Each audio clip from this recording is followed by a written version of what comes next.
Why, hello. What's going on, everybody? My name's Fred, and welcome to the Family Cast. I hope you guys are having a good day. Hope you guys are having a grand old day.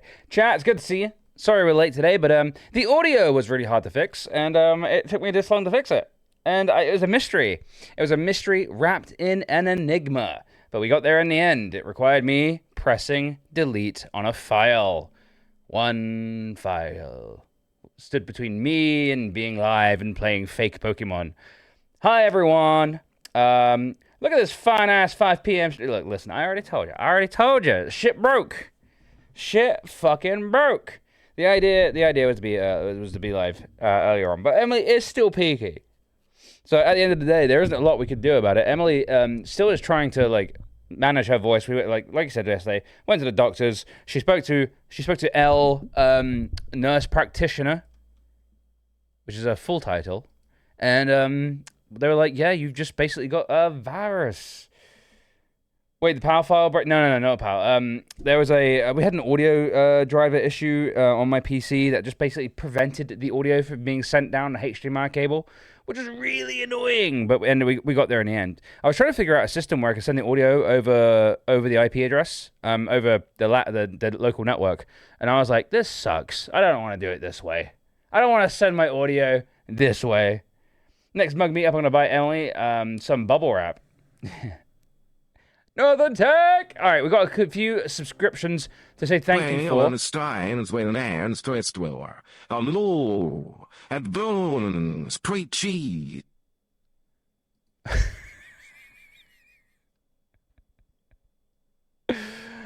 Aboo, a sweet cheek.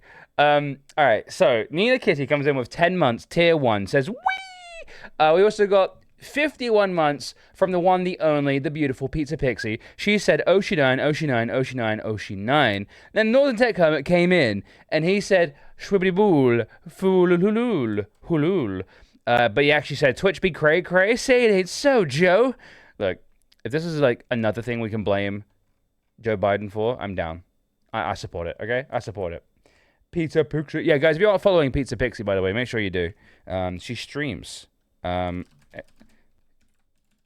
Boom. Go follow Pizza Pixie. We love Pizza Pixie. Yeah, so there's been some updates on Twitch's end to things.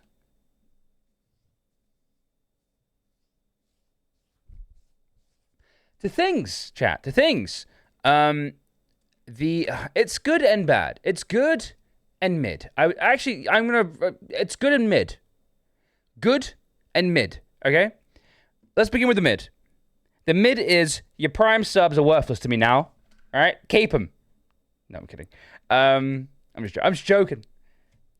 28% reduction in your Prime dollars means that some streamers will have to get a second job. We don't have that many Prime subs to begin with. So it's not a big deal to us.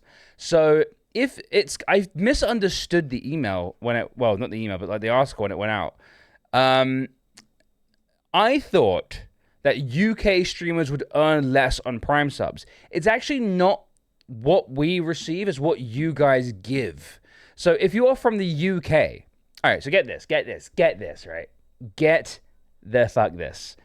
If you subscribe tier 1 to the family stream, we get, we're supposed to get $3.50, right? That's the theory, but there's loads of stuff in there, usually about $3, right?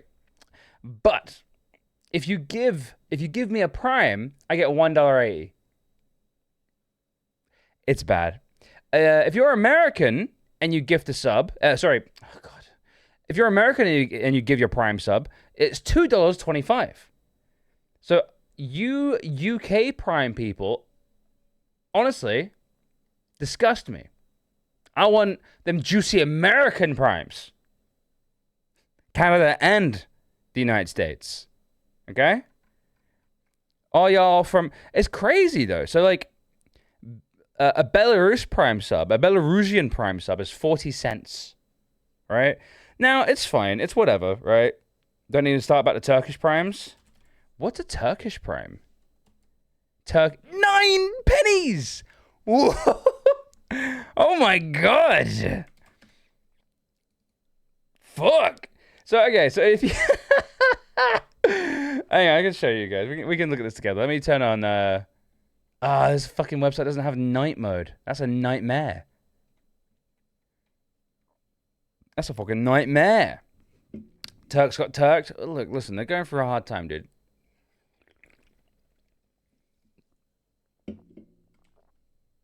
You guys are about to get flashbanged, okay?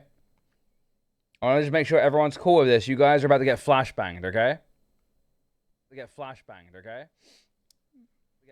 So, Radiocom. If I send five, how much do you get? How much do I get? Echo? Echo? So fucking. Do I have to stream on? Fred. In before professional streamer. In before professional streamer. Okay. In before. Right. Radiocom. You gave me £5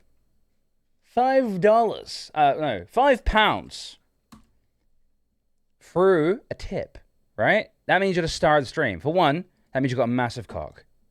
That's confirmed. Okay? What do I get when you send 5? I get £4.46 by the looks of it. I think anyway. So it's good. I get most of that.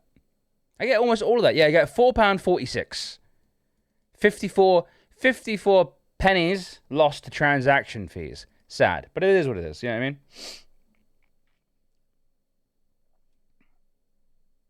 Hi, Peachy. How you doing? Having a bit of trouble there, Peachles? So yeah, we have all of the transactions. So Australia. If you're Australian and you have Prime, your sub is worth $2.15. If you're from Azerbaijan, it's 55 cents. Wait, what? Australia? What? The country's so good, they put it on there twice.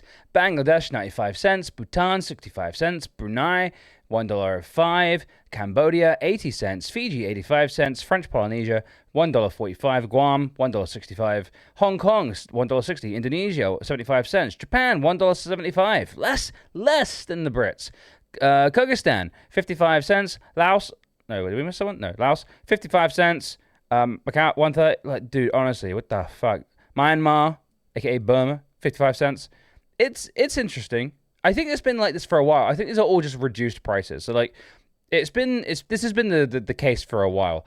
I misunderstood this when I first saw it. I thought every single sub me and Emily would get that was Prime would get $1.84, but it's just people from the UK.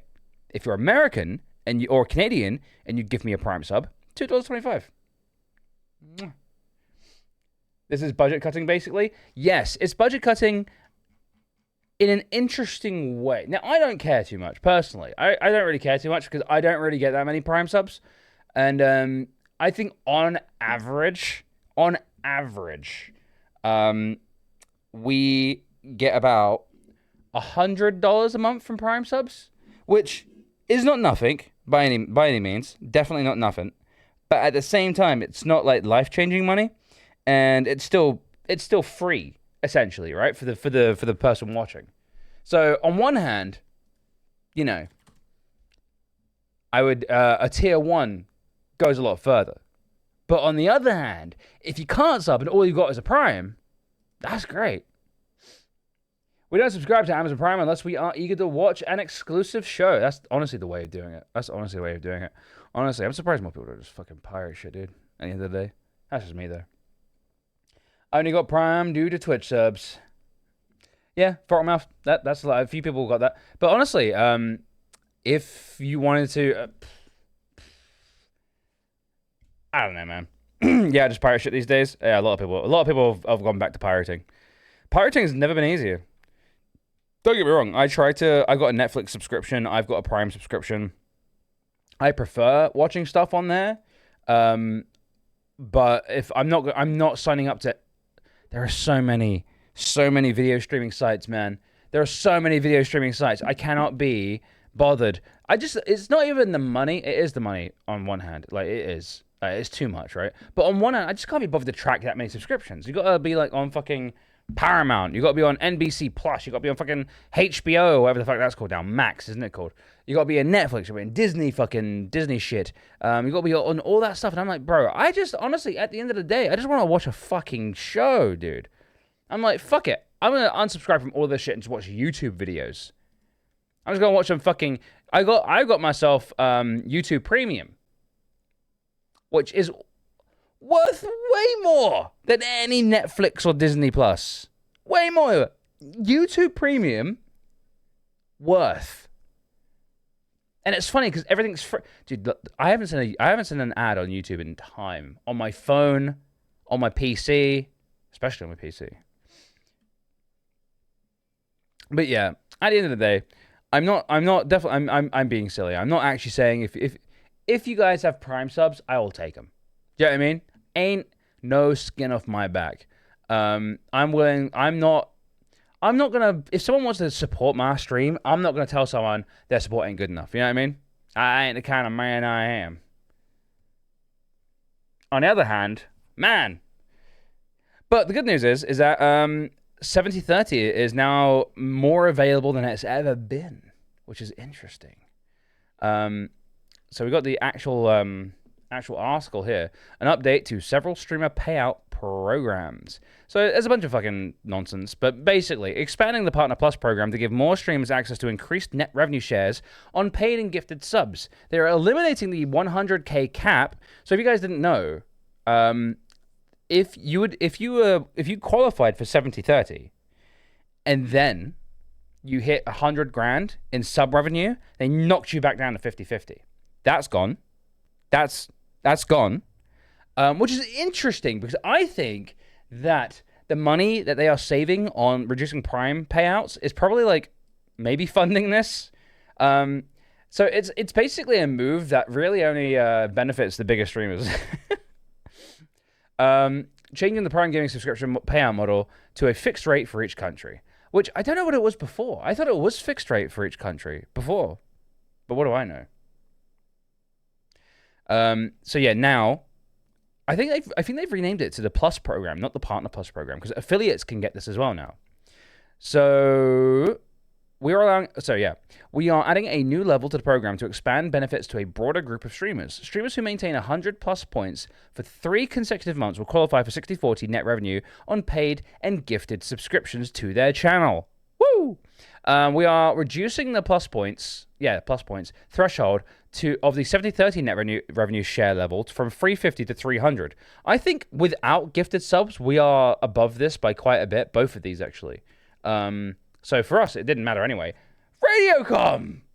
If I send 10 pounds, how much do you get? Why is he a cowboy now? Howdy there, partner. If I send you 10 pounds, how much do you get? I have no idea. Let's look.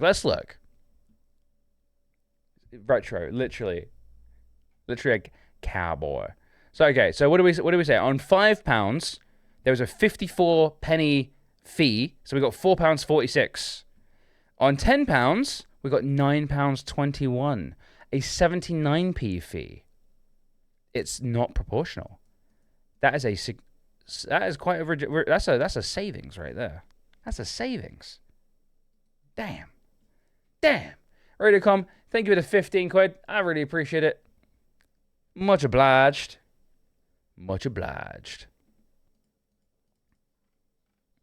I remember back in the day there was like a button on like a lot of tipping programs to cover the PayPal fees, and everyone was going on about it, being like, "Yeah, you got to round up to cover the PayPal fees." And I'm like, I don't really like that. I don't like that. It bothers me that those are my fees. Do you know what I mean? And I was like always a little bit sort of like, I don't really feel like someone who's supporting my stream should also be expected to pay all the fees as well. It's a little too entitled, in my opinion. You know what I mean? It was nice. It was nice when someone did that. That's like an extra sign of generosity right there, cowboy. But it was also just a bit of a piss take, in my opinion. But whatever. But yeah, so it's super interesting. So yeah, now I think this is a really good thing. So if you have 100 points, you get 60/40, right? So, I wish I could do math in my head. What the fuck? What if I send 20 pounds? How much do you get? What the hell? All right, so Radiocoms is dropping 35 quid like it's not even a thing.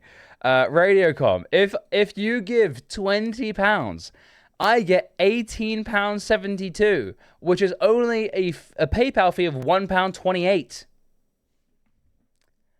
£1.28. Okay, these economic lessons are getting expensive, not gonna lie. Look, chat. Let's make this into a game, shall we? You guys give me amounts of money, and I'll tell you what the PayPal fee is. It'll be fun, chat. It'll be fun. It's fun. Fucking mean. Yeah, unfortunately, I think giving like pennies is like, there is a thing. Dude, I forget what it's called now. My brain's all over the place. There's a thing I can sign up for, but you have to be American for it, so I can't sign up for it. But basically, Stream Elements, I think, do it. Hang on, tipping settings. So there is a way of doing it that I can't see now. But yeah, there was like an alternate way of giving via PayPal, and so Stream Elements would automatically switch to it. So if you gave less than £1 or like $1, there was another way of PayPal sending money. It reduced the fees by a ton. The microtransaction thing, but it's US only. Yeah, exactly. Now, we do also have SE Pay, but I have no idea, not a clue what the fees are in SE Pay. Not a dicky bird.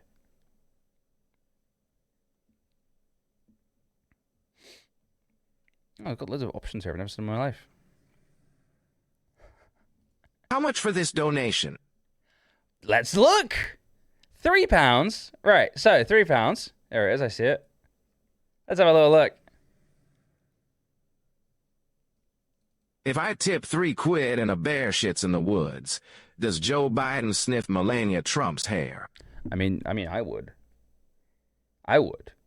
If there was £3 being donated and then I saw a bear shit in the woods, I'd sniff Melania Trump's hair. Bet you it smells like wig. £3 is £2.55 with a 45p fee.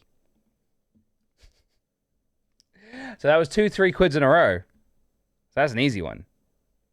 Are they both the same though? Because they might come from different places. They're not the same.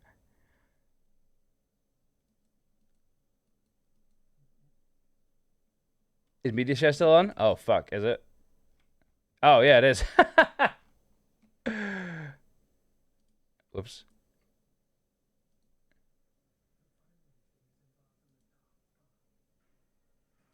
Know that. All right, so I see your game, Swell. So why is it different? So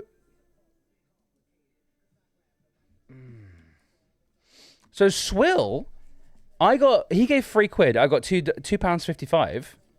Then Northern Tech Hermit gave £3 and I got £2.61. So Northern Tech Hermit's 3 quid is worth more. Isn't that weird? It's probably because they're in different places. Isn't that strange? I mean, it's not really strange. I just didn't expect it. I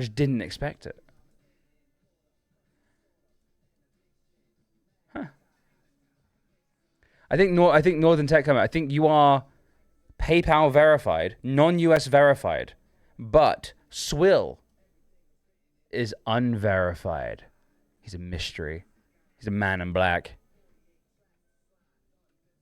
Currency conversion, isn't it? Yeah, probably.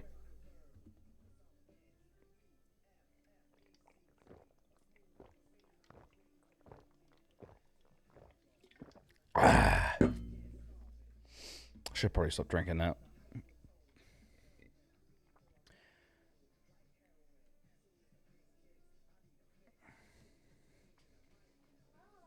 Oh my god, is that a Mopoline? We're playing a very fun game, Em. What is the game? What's the game we're playing? People donate to the stream. Oh shit. And then I tell them how much the PayPal fees are. Oh no, why are we doing that? That sounds very depressing. Well, we're just talking about the sub reduction like on Prime subs. Oh yeah. Hi, Em. Hi. How you doing? I'm good. Looking pretty. Thanks. My smiley face jumper. Oh. If I send £1, how many bears does it take to change a If light I bulb? send £1, how many bears does it take to change a light bulb? It still takes 5 bears. Yeah, that's true. It's the same brand that I got the watermelon one from. It's the same. It's basically the same item. It's just in black with smiley faces on it, and it's so nice. Every male in the stream just went, damn. Damn. Excuse me. We have plenty of bis and homosexual women Yeah, but they're who respectful. also said damn. They're respectful. Untrue. They went, damn. Hey, yo, Dean with 3 quid. Dean, wait, All right, what's going on? I've left media share on and they're taking advantage. Oh, fuck's sake, they're taking advantage. They're of taking it. advantage. Now, chat. I'm not shouting, and I won't be shouting. There will be no shouting. I tried to shout then. I'm stopping that. Yeah. There will be no shouting. I am a little snuggly bean right now who is looking after her throat and not shouting. I told you yesterday, guys, I went to the doctors. The doctor said, probably a virus. You got to wait it out. And given that, that means that basically there has been no improvement in my throat in the last nearly 2 weeks. That means that we've got to go easy. Or we'll do, oops, I lost my voice again. Mm-hmm. And we're only kind of back. Like, every time I hear myself speak recently, I'm like, ooh, I still don't sound good. So we'll work with what we've got. So anyway, back to the article. Back to the fees. Back Wait, to the article. was everyone not telling us about their fees? They- How much do we get off that £3? No, I'm just kidding. Do you want me to tell you how much No, we got no, for the... well, I don't I'll know. tell you. You It was said only, that's it was what we only were doing. £1. Hang on, I'll tell you what. We got. Yeah. How much did we get paid for £1, chat? So, we got... Where is it? £1. Mm-hmm. We got 65 pence. But So- how much do we get for £3? For £3, it depends Bet on we where got they're loads from. more. It depends where they're from. We've discovered this. So Dean's from the UK. Yeah. Dean gave £3. Dean's £3 transfers into £2.61, which is the same fee, penny-wise, as the £1. Isn't that crazy? Isn't that crazy? Amazing. I will get some licorice root tea. I will use your £1 to buy some licorice root tea. Wait, that wasn't your £1. Sorry, Throttlemouth. That was very rude to Radiocom, whose £1 it was. So we got some interesting stuff. We got 2 new levels. So you got level 1. You can get 60/40. This is for affiliates and subs. This is when Fred says subs, he means partners. You said it's for affiliates and subs. Oh yes, I did. and mean, I'm saying yes. it's for affiliates and partners. You said that, and I was like, Fred meant this, and I was like, did I? So yeah, 100 points, not including Prime, not including Gifted. Although, did they even mention that in here? Net revenue shares. So we launched a Partner Plus program and improved net revenue share on Gifted subs. They don't mention that. That's the weirdest thing. Now, I did actually clarify this with a staff member from Twitch. Yeah. Prime subs and Gifted subs do not count towards the Partner Plus program, but they don't clarify that again in this And they article. really, really should, because Yeah. it's important that people understand that having like 10 really generous viewers is amazing, but isn't what Twitch are looking for, right? What Twitch are looking for is what Twitch are looking for is people with a sustained sub income. Yeah, sure. Right? Yeah. So like not people so it's 100 points of people who have subbed with money. Yeah, so that Not people who've gifted subs, not people using Prime, right? so that could be 17 tier 3s. Yeah. Right? It could be 50 tier 2s, or it could be 100 people with tier 1, right? Either one. Doesn't really matter too much. And that's why I think like people are dumb for not incentivizing their tier 2s and tier 3s. Like us doing our giveaways and like tier 2s and tier 3s automatically entered into every giveaway we do is Well, like I'm trying to think of an extra benefit for tier 3s, by the way, right now, and I can't yes. think of anything. If anyone here has an idea, especially if you are a tier 3, if you have an idea for something that you would like, preferably something that would be automated, because the issue is once you start adding things that we need to like manually do each month, it's easy to cock it up. Yeah. But for things like, obviously, tier 2s and tier 3s are both automatically added into all the game giveaways we do. Now, tier 3s start a game giveaway, which is very hype, and it gives a bit of extra hype to the resub. True. But so there is a difference, but obviously I would like to give something extra special to the tier 3s. I would like to as well. But I haven't thought of anything that works currently. But if you guys have an idea, can I just say, I realized I haven't Okay, this is a sidebar. I realized that I haven't updated put more games on the wheel. So I just opened my Humble Bundle to see if I had a Humble Bundle I could add. And then I was like, right, I can buy some more games. This is a game I think we're getting, or something, a skin that we're getting for free in the month. Right? Why has he got a camel toe? He's got a camel toe. Who gave Doctor Strange a camel toe? He's got such a camel Why toe. has Doctor Strange got literally the most catastrophic "my Lululemons are 3 sizes too small" camel toe I've ever seen in my life? Hoof, mate. What the fuck? I mean, like, I'm sorry, but that is outrageous. That's a hog foot. Where is his cock? There's no cock. There's no balls. This is 100% trans Doctor Strange confirmed, and he has a slutty website that he's posting I'm sorry, on. a trans person who's smart enough to pack. Well, I mean, maybe he's showing what he's, you know what I mean? He's like, Sure, hey, sure. this is what I'm working with, by the way. I added some People games are yesterday, down. by the way. Well, then I don't need to worry about it, because I made promises. Games available, 28. He's got a ball China. I mean, yeah, we're transvestigating Doctor Strange. That is 100% for sure. Speaking of giveaways, it's top of the hour. Oh, baby. Now, if you're one of our lovely tier 2 or marvelous, extravagant tier 3s, type do nothing. You will automatically enter. If you're not, congratulations, you can still win free games So that's to keep and own, unlike Ubisoft.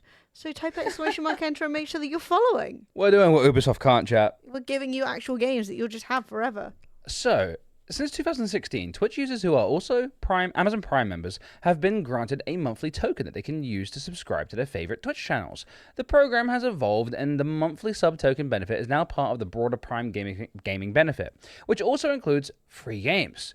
You should also I sometimes go and check out my free games in my Amazon Prime stuff. You should definitely do that as well, chat. Sometimes there are good games in there. These Prime Gaming sub-tokens have been the supplemental source of revenue for many Twitch streamers and have given a few a chance to enjoy subscriber benefits on Twitch without having to spend additional dollars. Prime Gaming is a close partner and sees tremendous value in continuing to support Twitch streamers through this program. Isn't that interesting? Listing, making it very clear that Prime Gaming is like a separate entity. That's interesting. They're like, this isn't Twitch Prime anymore. They've never talked about Prime Gaming as a separate... Yeah. They're like, Prime Gaming are supporting you. Mm-hmm. This is not part of Twitch. But at the end of the day, for years, it was known as Twitch Prime. So don't blame me that you now want to be like, oh, this isn't technically the same brand. Like, So when we first launched, we decided to make Prime Gaming subscriptions pay out the same as paid subscription payouts. To continue offering that the benefit in a sustainable way, we're transitioning to a fixed rate model for Prime Gaming subs based upon the country of the subscriber. The shift to a fixed rate model for Prime Gaming subs will be effective June 3rd, 2024, and the rates can be found here. We've already looked at those. We're getting the UK again shafted. We plan to publish the rates annually with updates as required.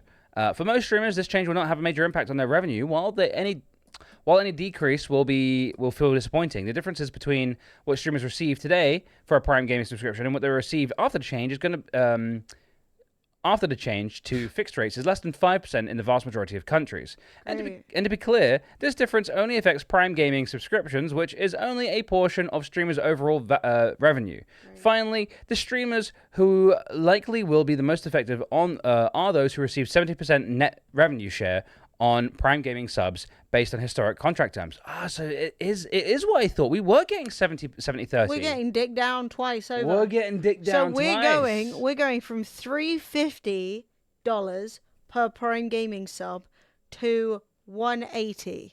Whoo, we're getting halved. That is a difference of $1.70, nearly $2 per sub less. Dude, that's wild.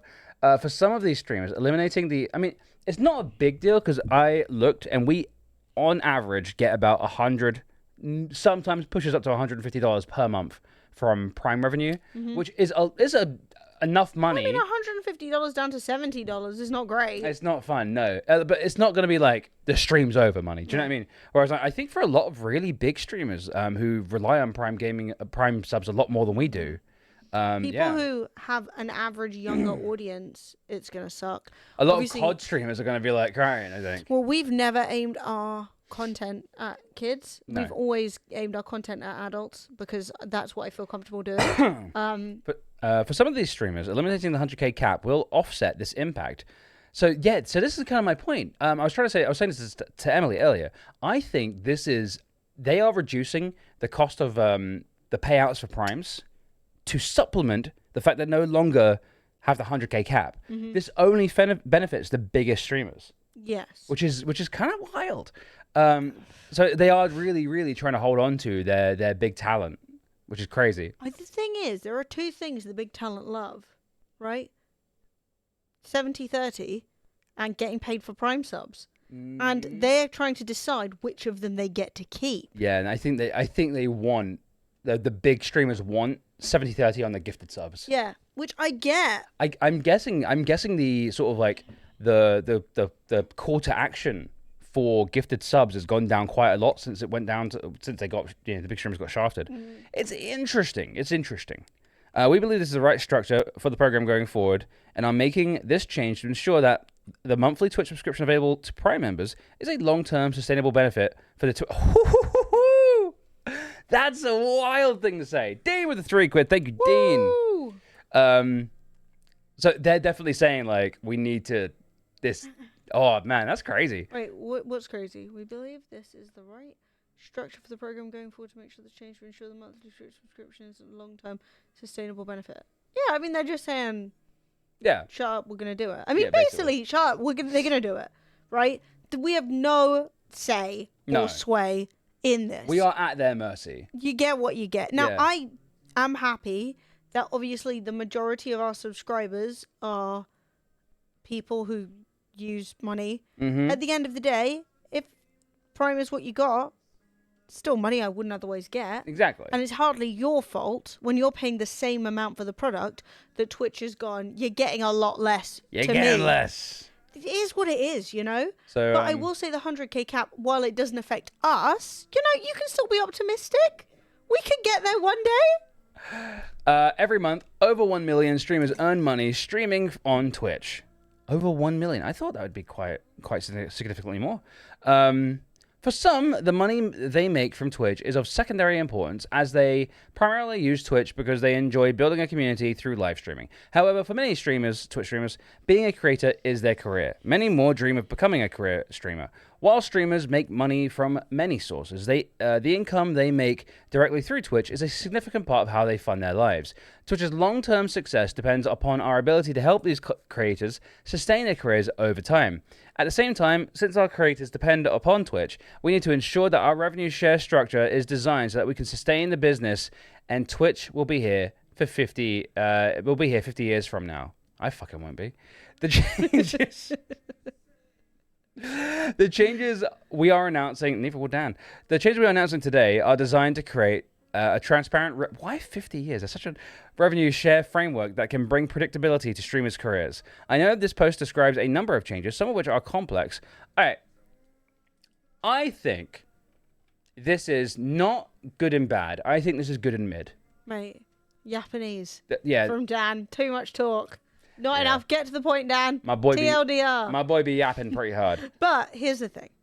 Right? Back in my day, we had Prime subs. I think the 100k cut thing was kind of stupid, but whatever. Yeah. It didn't affect that many people. Why not get rid of it? You know, maybe I'll have the best year of my life. I don't know. Who's to say? Wouldn't that be 100 grand in 1 year in sub revenue alone? Woo! Wait. Sorry, I'm not trying to disrespect Wicked Games. This is genuinely one of the songs. One of the songs. Like, one of the songs.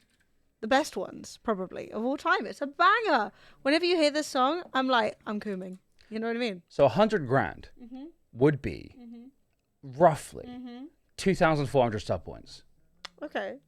Every month for a year. Or, right, what if or one lot of $10,000 of bits each month. It's easy. It's a lot. Look, who's to say, chat? I have big plans for content creation this year. It's been very much stabbed in the butthole because I have had COVID and then lost my voice.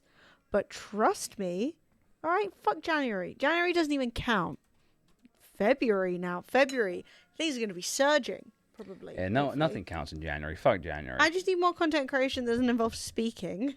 They're like, what do you want to do? Do you want to make videos? Do you want to podcast? Do you want to stream? And I'm like, fuck. But yeah. What could you do that doesn't involve speaking? Get Fred to shake his ass for $2 bills. Hey, Sabra, how you doing? Hey, Sabra Ray, long time to see. How you doing, dude? Good to see you. But yeah, guys, mime stream. Dylan, 5 people on Twitch that met the requirement are happy AF right now. No, what I need is you make a camera with 3 of me. You know, like the Korean girls do. Oh my god! And then they do a little dance. I love those girls. I literally sub tier 3 every time. Wow, banger. Wait, can we do that now? Can I do it? Probably can do it, I think. I need to see how these girls are dancing. I need to see what their secrets are. Oh my god, we're going to get 3 Emilys. Let's go. Hang on. This might be the future. Scam your way into a higher level at work so now you can watch Twitch? Fuck yes. That's actually why we've been streaming on YouTube as well. Not all the time, but periodically. Because literally a lot of people can still watch YouTube at... people can still watch YouTube at work, but they can't watch Twitch. And I'm like, bitch, what? And guess what? There's a streamer I enjoy, and when he gets raided, his face appears on screen more and more times, and it's fantastically silly. There's only 2. We need 3. The meta's 3. I know. I'm trying. I need a little song. I don't know how that. Oh, we're getting there. Oh, Fred, what are you doing here? I've invaded. Get out of here, Fred. You're ruining it. Look, listen, I'm trying. You're ruining the 3 Emily meta.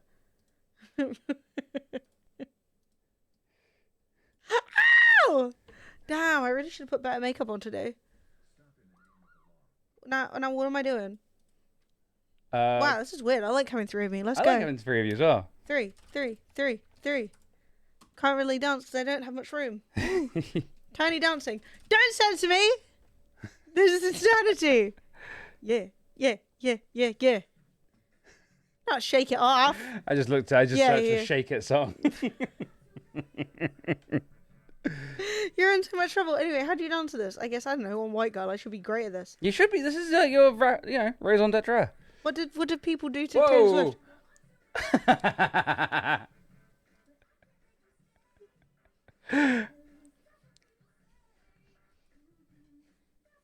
Stop enjoying yourselves. You. It has been a discussion, Blues. That Fred was actually going to do that as a joke. Scotty, gifting a sub to Throstlemouth.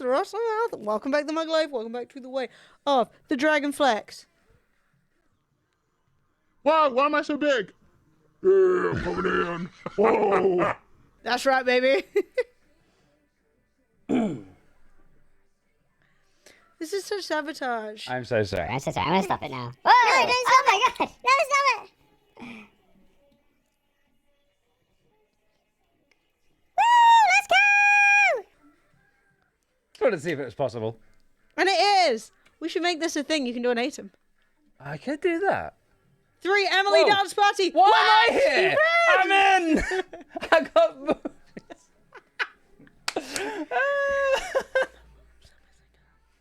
I'm also making the moves up as I go, because I got no moves. That's wild. We don't even know where Fred was here. Oh my god, somebody just gifted a sub to Emily 3 times. Oh no, Fred has awoken a demon. Janabal. Should have thought of this It's straight away. Chandrabal. Yeah, baby. Should have thought of this straight away. But you know I legally can't not dance to this. Baby girl, all my girls.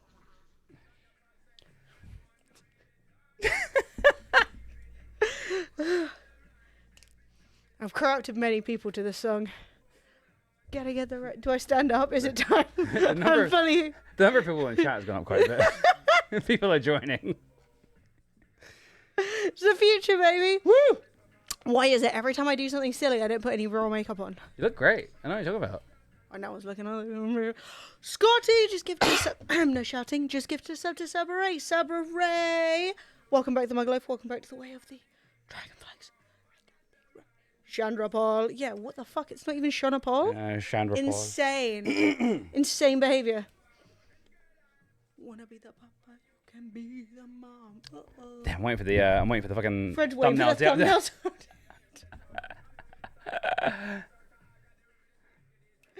Dude, this album changed my life. Only for the best. Came out and I was like, I don't know, like 15. And I was like, now that's what I like to hear. Right temperature to shelter you from the storm. Oh, Lord. You can be the mom. Oh. This song is a fucking banger, though. Yeah, it really is. All this, like, era of Sean Paul. Yeah. The so best. good. So good. I got to refresh after the song. Why? What have you done? My loving is the way to go. The thing is, a lot of the dancing required for this song also involves ass, and you just can't do that when you're sitting in a gaming chair. You can see my chair going though. Yeah, I can see the chair. I'm like, oh, you get your sub emotes. Yes, that's sick. Scotty, Yeah, thank you for this is gifting the those meta. subs. I don't even need to talk. Let's listen to my favourite bangers. The thumbnail updated, but it's Oh the no, it's wide, you Emily. you got to screenshot that. That's so funny.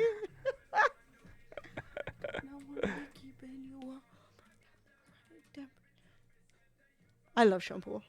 Yeah, Sean Paul's Paul's someone great. who, if I met, I would genuinely be starstruck. Like, I'm not really starstruck. But if I met Sean Paul, I'd be like, you don't understand, babe. He'd be like, I know. You're a 30-year-old white woman, I know. And I'd be like, no, you don't get it. No, you don't get it. He's He'd be like, yeah, I do. Trust, I do. I'm trying to get myself a drink. You carry on now. Thanks. You carry. No, I'm joking. I don't even remember this part of the song. Oh my god, who's actually left? I don't even know what's coming up next. Is this a dance stream from now on? Babe, I'm not even near dancing. I'm just shaking my shoulders. I got no room to dance. I'm using my hands. You can't even see them. I can vogue. Really tiny. Oh my God, you know, what like tiny Madonna's vogues? really lame voguing. Like, if you see what voguing actually is, you really want to slap Madonna for making it this. Embarrassing. Okay. Is it time? Is it time? Oh. Ew. We're back. Everything sucks now. Things were good Good news. before. Jon Stewart has returned to the Daily Show allegedly. Is he? Thank God. We need him back. Do we? I don't know. Yeah, we do. He was great. Jon Stewart's amazing. Okay. We love Jon Stewart. Alright, here's the thing. Never said a bad word in his life. Alright, hold on. Hold your fucking bobs, alright? Jon Stewart, if you look back at it, was a lot less left than we all remember him being. But he is more left now. But I don't think he can be as left as he is now on TV. You reckon? The issue, in my opinion, and I did see somebody talking about this, is that essentially the Daily Show cannot be as left-wing as leftists want it to be. Therefore, it just comes off like, what's the point? Do you know what I mean? Okay. Like, it's more left-wing than your conservative uncle, Yeah. but he's already literally a Nazi. So it just becomes a bit like... Also, bear in mind as well that when we were watching The Daily Show back in the day, right, with Jon Stewart, it was while the whole war was happening in Iraq, and frankly, anyone who was agreeing that this is a bad idea was like, please, somebody, you know what I mean? So... Yeah, I remember him. I'm not sure if I remember him not being very left wing. I remember him being pretty much spot on pretty much most of the time. Yeah, no. No? No, he wasn't. I mean, do you want to rewatch old clips? No, not really. Because, like, But I'm sure you're right. I'm just sort of like, man, I remember him. it was so much better than anything else. Right. Okay. So But it was just like, we have moved a lot beyond that now. Yeah. And we were like in the midst of like nationalist war fervor. So like anything that was like actually George Bush isn't great was like, thank God somebody's saying it, but it was hardly like pushing anything new.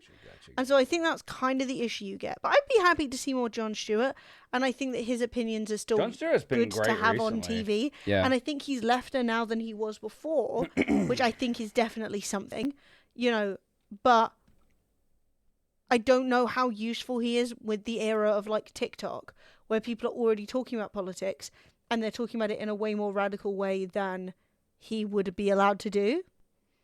Yeah, he's gone quite a bit more left. That's what I'm saying. He was liberal back in the day. He was not a leftist. But liberalism was even like, what are you, not a real American? Yeah. You know what I mean? Like, yeah, liberals, yeah, they got like mocked, and like being liberal was like synonymous with being left back then. yeah. Which is Which it isn't, because now we've seen a lot of like what liberalism does in the face of like, you know, a genocide, which is stop complaining, both sides. It's like, that's not how genocide works. So like, but I'd be happy to see him back. Yeah. And you know, he's very talented and good at what he does. So I am definitely prepared to be he was also way funnier pleasantly than surprised. who was the guy who took over the Daily Show? What was his name? I forget his name now. Fuck. I just stopped watching. I didn't mind Trevor him. Noah. Who? Trevor Noah? Trevor Noah, yes. Yeah. I didn't mind him. It just how to put it. The Daily Show requires an American host. You can't have a host that didn't grow up in America, I think, in my opinion. I think that was kind of like when I honestly haven't watched it seriously since fucking post 9/11. Do you know what I mean? I didn't watch it much from my 20s. So like when Jon Stewart went, I was like, oh, that's a shame. But I don't think I've seen anything more than a few clips from Trevor Noah, enough. which were fine. I really liked it. I do think that Americans are going to hear criticism of America from Americans more. Do you know what I mean? I think they're going to hear it better. He'd give good perspective. No, I like Trevor Noah. I think Trevor Noah is a good bloke. I just feel like he's a Safa. You know what I mean? So it's like I think with the Daily Show, I think it didn't really make sense to have someone who's South African and didn't grow up in America host that show. Like in my opinion, anyway. Yeah, I totally see that. Being a libertarian is seen as weak of character. It's one of the strongest IMO. You can't get better than believing in people's rights to do what they want as long as it doesn't hurt anyone else. Yeah, but that's not what most libertarians believe. Libertarianism is, in theory, right? Libertarianism definitely has like an appeal, especially when it's sort of like, we don't like the government, right? No one likes the government. So it's quite easy to be sort of like, everyone deserves...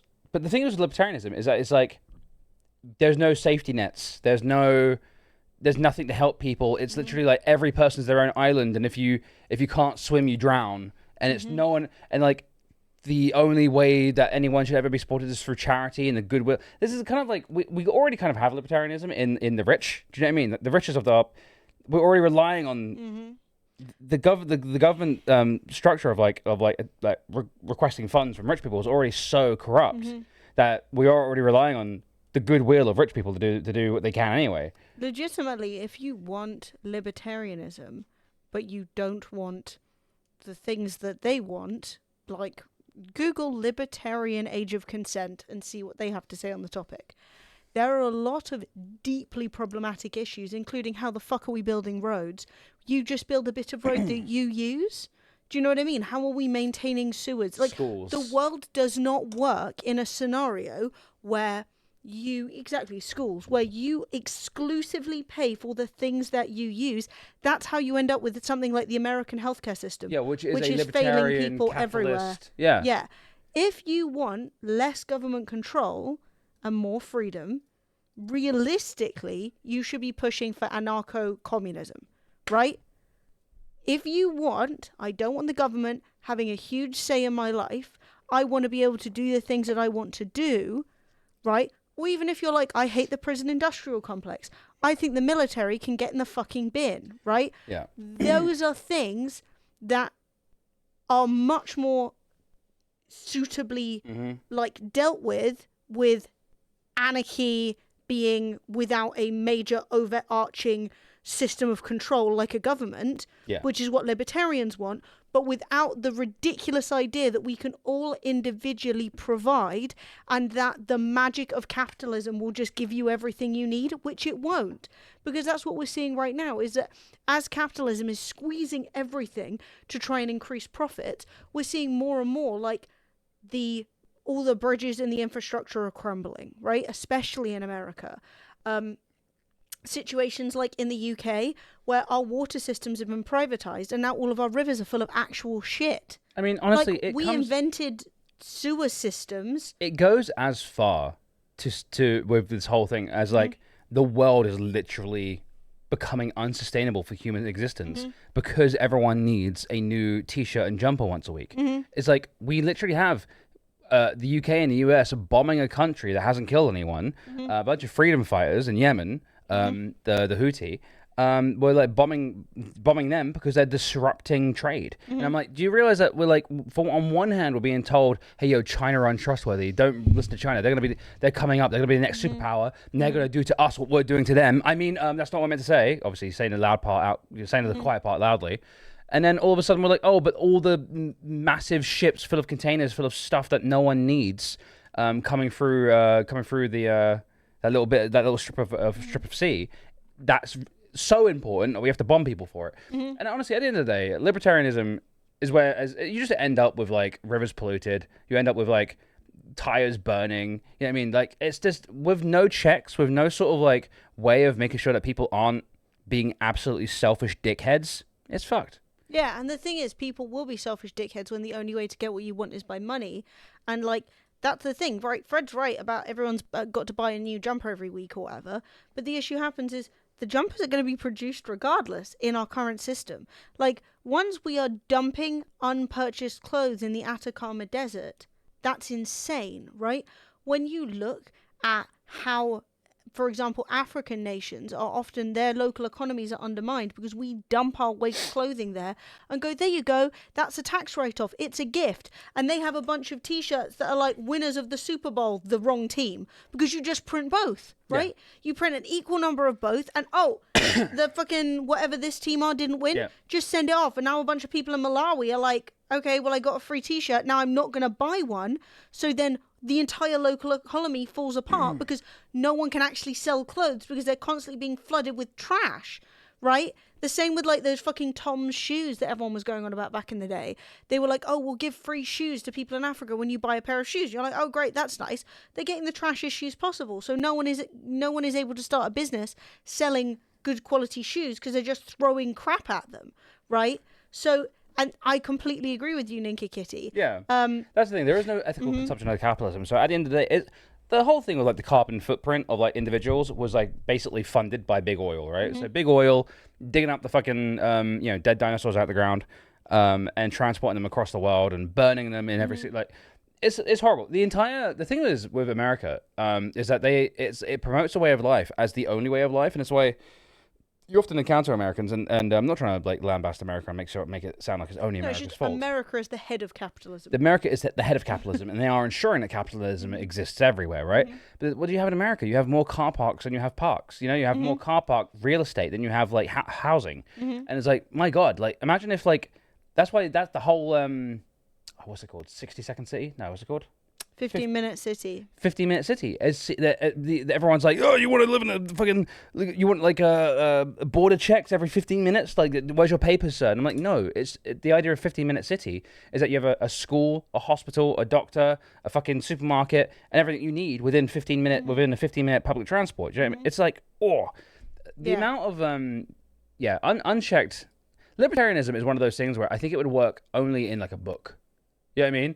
And at that point, I think... it would just basically be a commune, like a series of communes with extra steps. Do you know what I mean? Like, well, yeah, because you'd have to. Because how do we all agree on keeping the roads or the school or anything like that? Whereas if you're in a situation where you are, for example, in an anarcho-communist environment, where you have groups that are like, you pay into us, and we make sure that the roads are working. You pay into us with the school system. So you don't necessarily have the government deciding everything, but you do have at least your local districts that the money is paid into it, and it maintains, because there's this obsession with like, if I don't have children, why should I be paying for schools?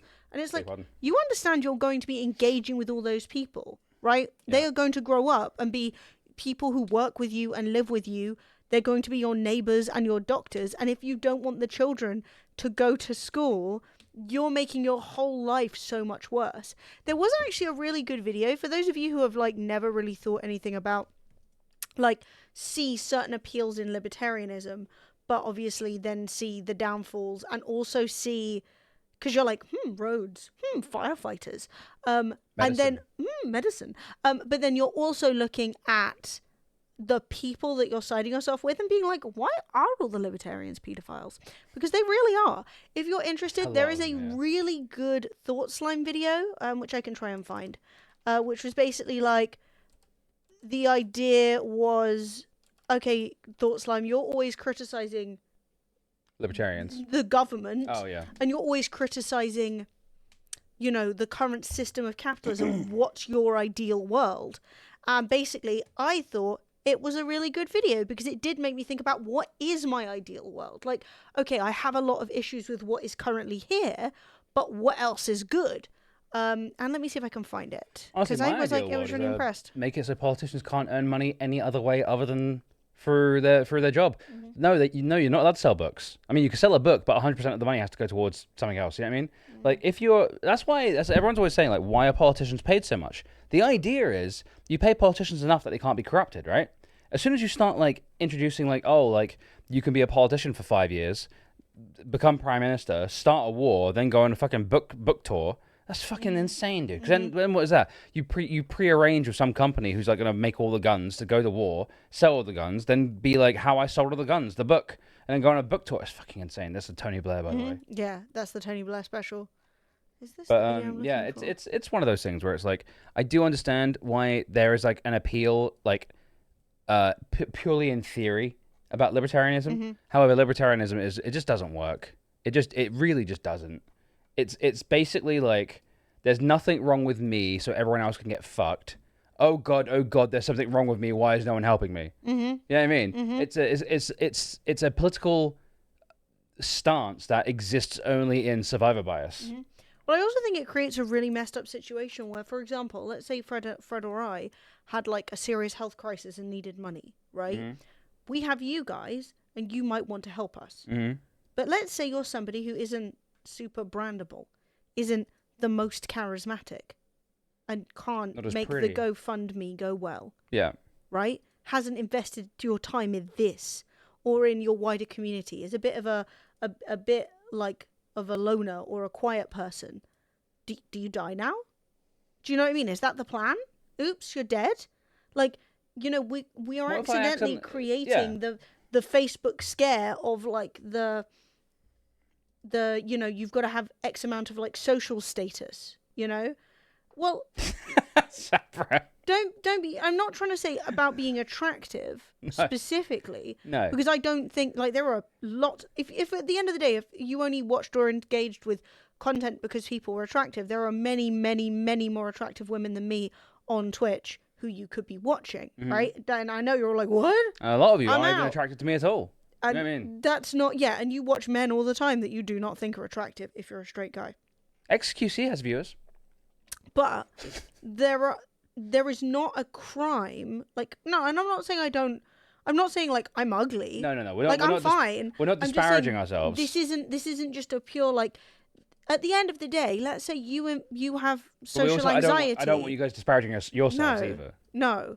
Like, marketing yourself isn't about, am I pretty? It's about, like, I don't know, say something happened to Emily, right? And Emily passed away. I then, to cope with that, get hooked on drugs. I end up becoming really thin and gaunt and quite unappealing, and my voice becomes croaky, and I become quite distracted every time I'm streaming. The support would go away, right? If I came on stream all the time and I was like, what's up, guys? And I was twitching and stuff like that because I'm, like, fucking taking heroin to cope with the loss of the person I love, probably I wouldn't last very long as a streamer.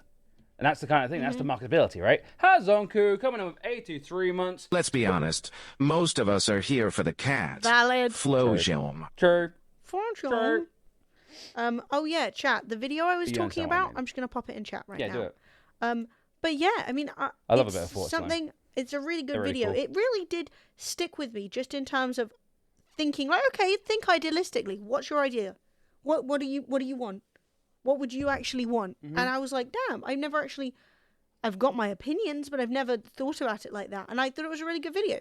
And it made me think about things in different ways that I was like, oh. Yeah. I think for me, it would, like, my ideal government would be somewhere in between communism and a really strict, environmentally concerned democratic socialism. Like, I think for me, that works. I can't really think of a way that money wouldn't be included. But that's like a failing of my own imagination, I imagine. It's hard to. I also don't think that I'm definitely not. I see a lot of people who are like, people shouldn't have to work. And whilst I do see that, people who always say that are usually born in cities. And it's kind of like, I feel like a source of like, perhaps maybe entitlement. I'm not sure. But I'm like, I feel like there should be some sort of like monetary compensation for your work, and you'd be able to spend the more you work or the harder you work, the more money you should get to spend nice things on yourself. But if you're happy with living with like a meek life, you shouldn't have to like work your ass off just to live. You know what I mean? Like, and then also there should be an upper limit to the amount of money you should be allowed to earn.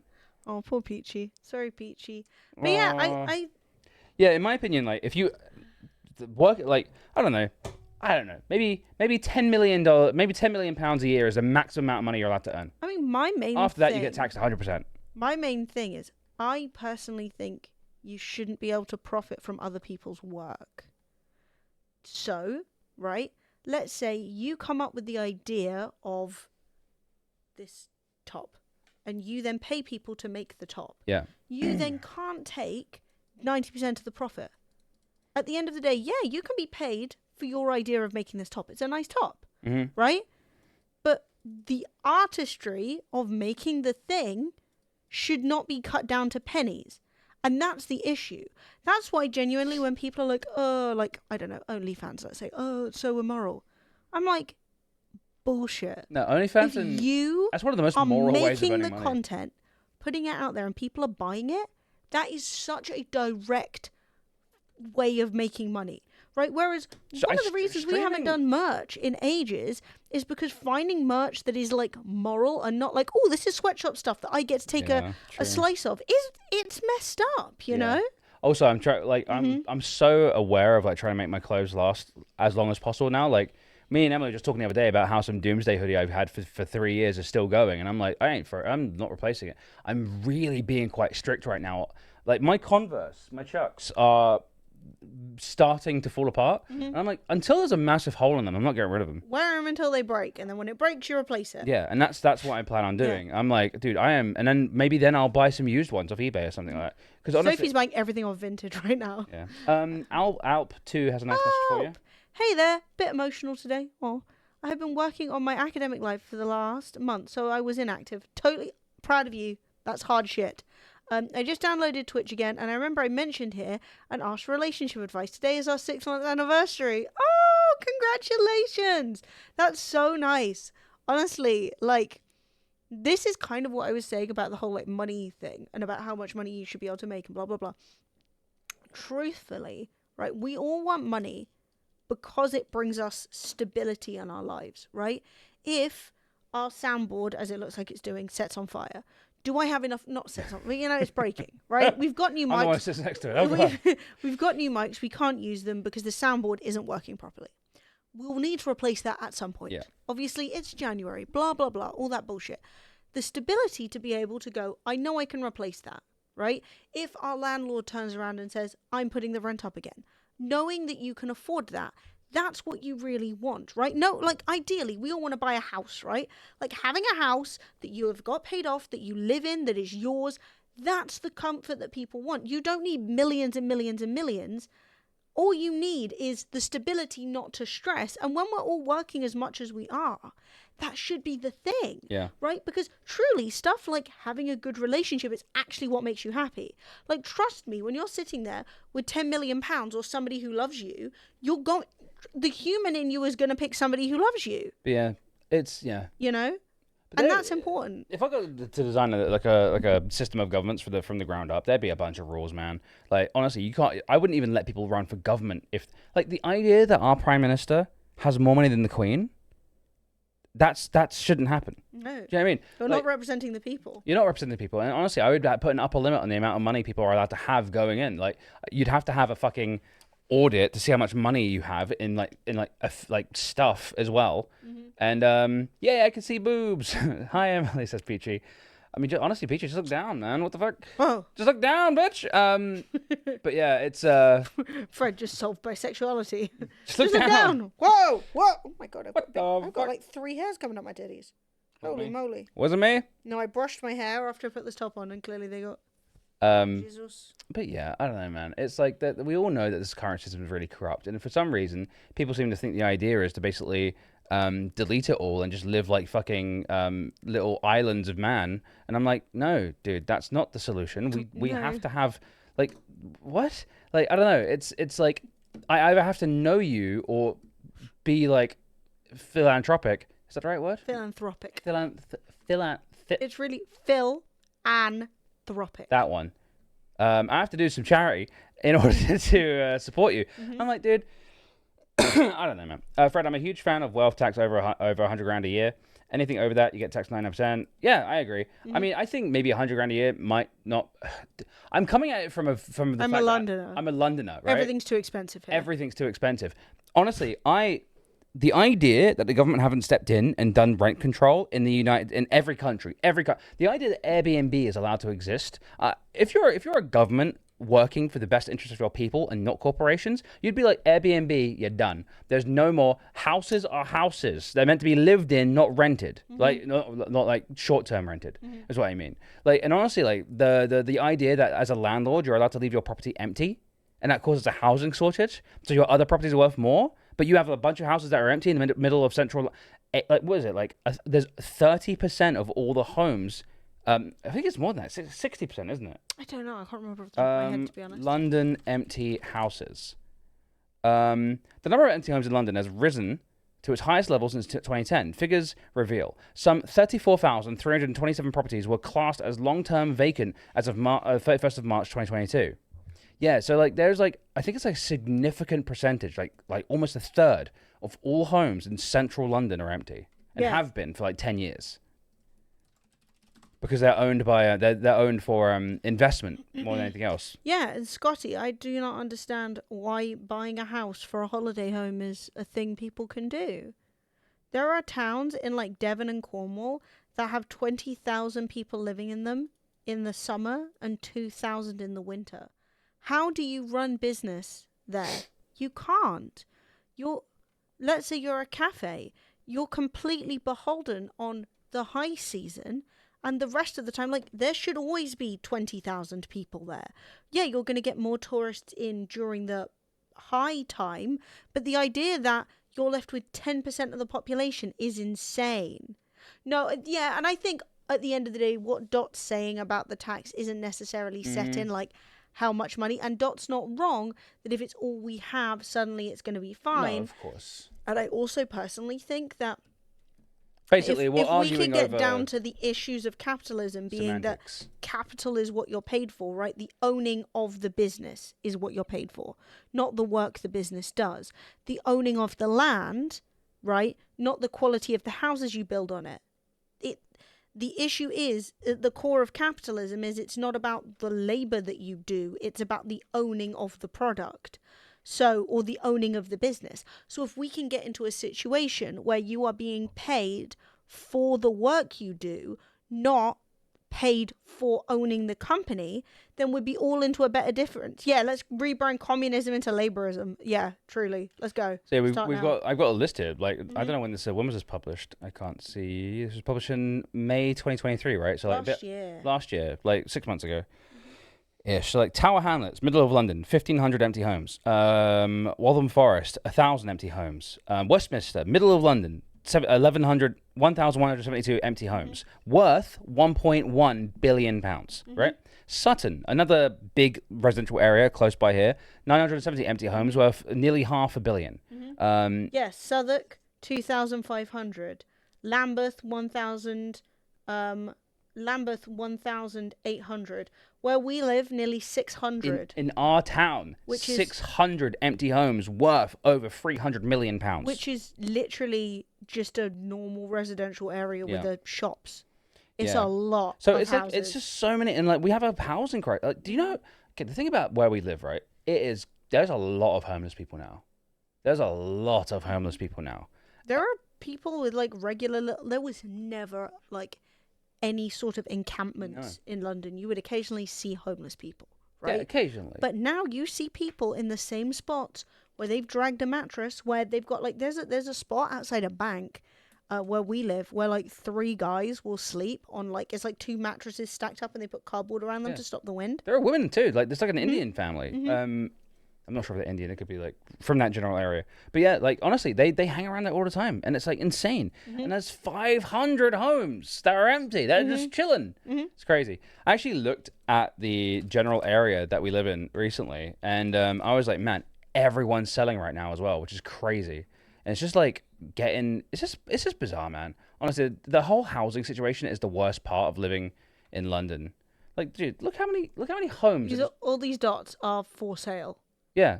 which is crazy. If I go out even And- bigger, like these Well, are it's interesting as well, so you can see where the people not live. even showing. Like, No, yeah, it's not, because there's no way no one's selling anything in Epsom and Ewell. Yeah, look, it's so many, it can't handle it. yeah. It's just like, yeah, it's just so many. Everyone's selling right now And it's because interesting. no one can afford to fucking rent anymore. So all these rental properties, which by the way, they don't pay their fucking mortgages on. They only pay the interest because they get buy-to-let mortgages. It's like a completely different kind of mortgage where you don't pay off the mortgage. You never actually own the house. You just pay the interest on the mortgage. So you never actually pay the mortgage, but you get all of the money. Oh, dude, it winds me up. It does. There are 72,000 properties on the island. The council said at the end of March, 639 were empty for more than 6 months, and 3,000 second homes. That's a lot. It is a lot. And like Tons. at the end of the day, you know, when Fred was reading that list off to you, there are how many boroughs in London? So there's 8 million people who live in London, right? And Fred was listing all the boroughs with like 2,000. So there's 32 boroughs. And Fred's listing off thousands and thousands and thousands of homes. Bear in mind that we just gave you like a little taste of all the boroughs. There are tons. And this is just like the estimates. But you see all these different boroughs. Those are all parts of London. And those are all empty homes. Barnet 1800, Yeah. 1100, 1300, 1600, 1100, 1000, Yeah. 1400. Wait, what's going on in Harrow? Harrow's good, man. Shout out to Harrow. Shout out to Harrow. They're getting it sorted. Fucking hell. 1300, Yeah. 1800, 1200, 1100, 1900. Nearly 2,000 empty homes, nearly worth £1 billion. And it's crazy. And that's the thing, is like at the end of the day, if we take the breath to stop respecting the capital and the value more than the individual, like the idea that we're all doing our own little jobs for the good of hopefully the people around us, right? That is the point of it. That's why we're all doing those jobs. But it becomes like, no, it's only to do with like how much profit you can make for somebody else who is then going to use it to go and get on Jeffrey Epstein's plane, you know? Yeah. And it's messed up. It's messed up, dude. When I booked an Airbnb in 2022, I had to cancel it an hour away from the city. I was staying because the host was A creep, and B, told me he didn't do Airbnb anymore, but he was honouring bookings. I refused to communicate via Airbnb, tried to text / phone me instead. I wanted to leave a key in an unlocked van. Oh my god. Yeah, I mean, people are freaks as well. There are some freaks out there. The layers of grift built into capitalism.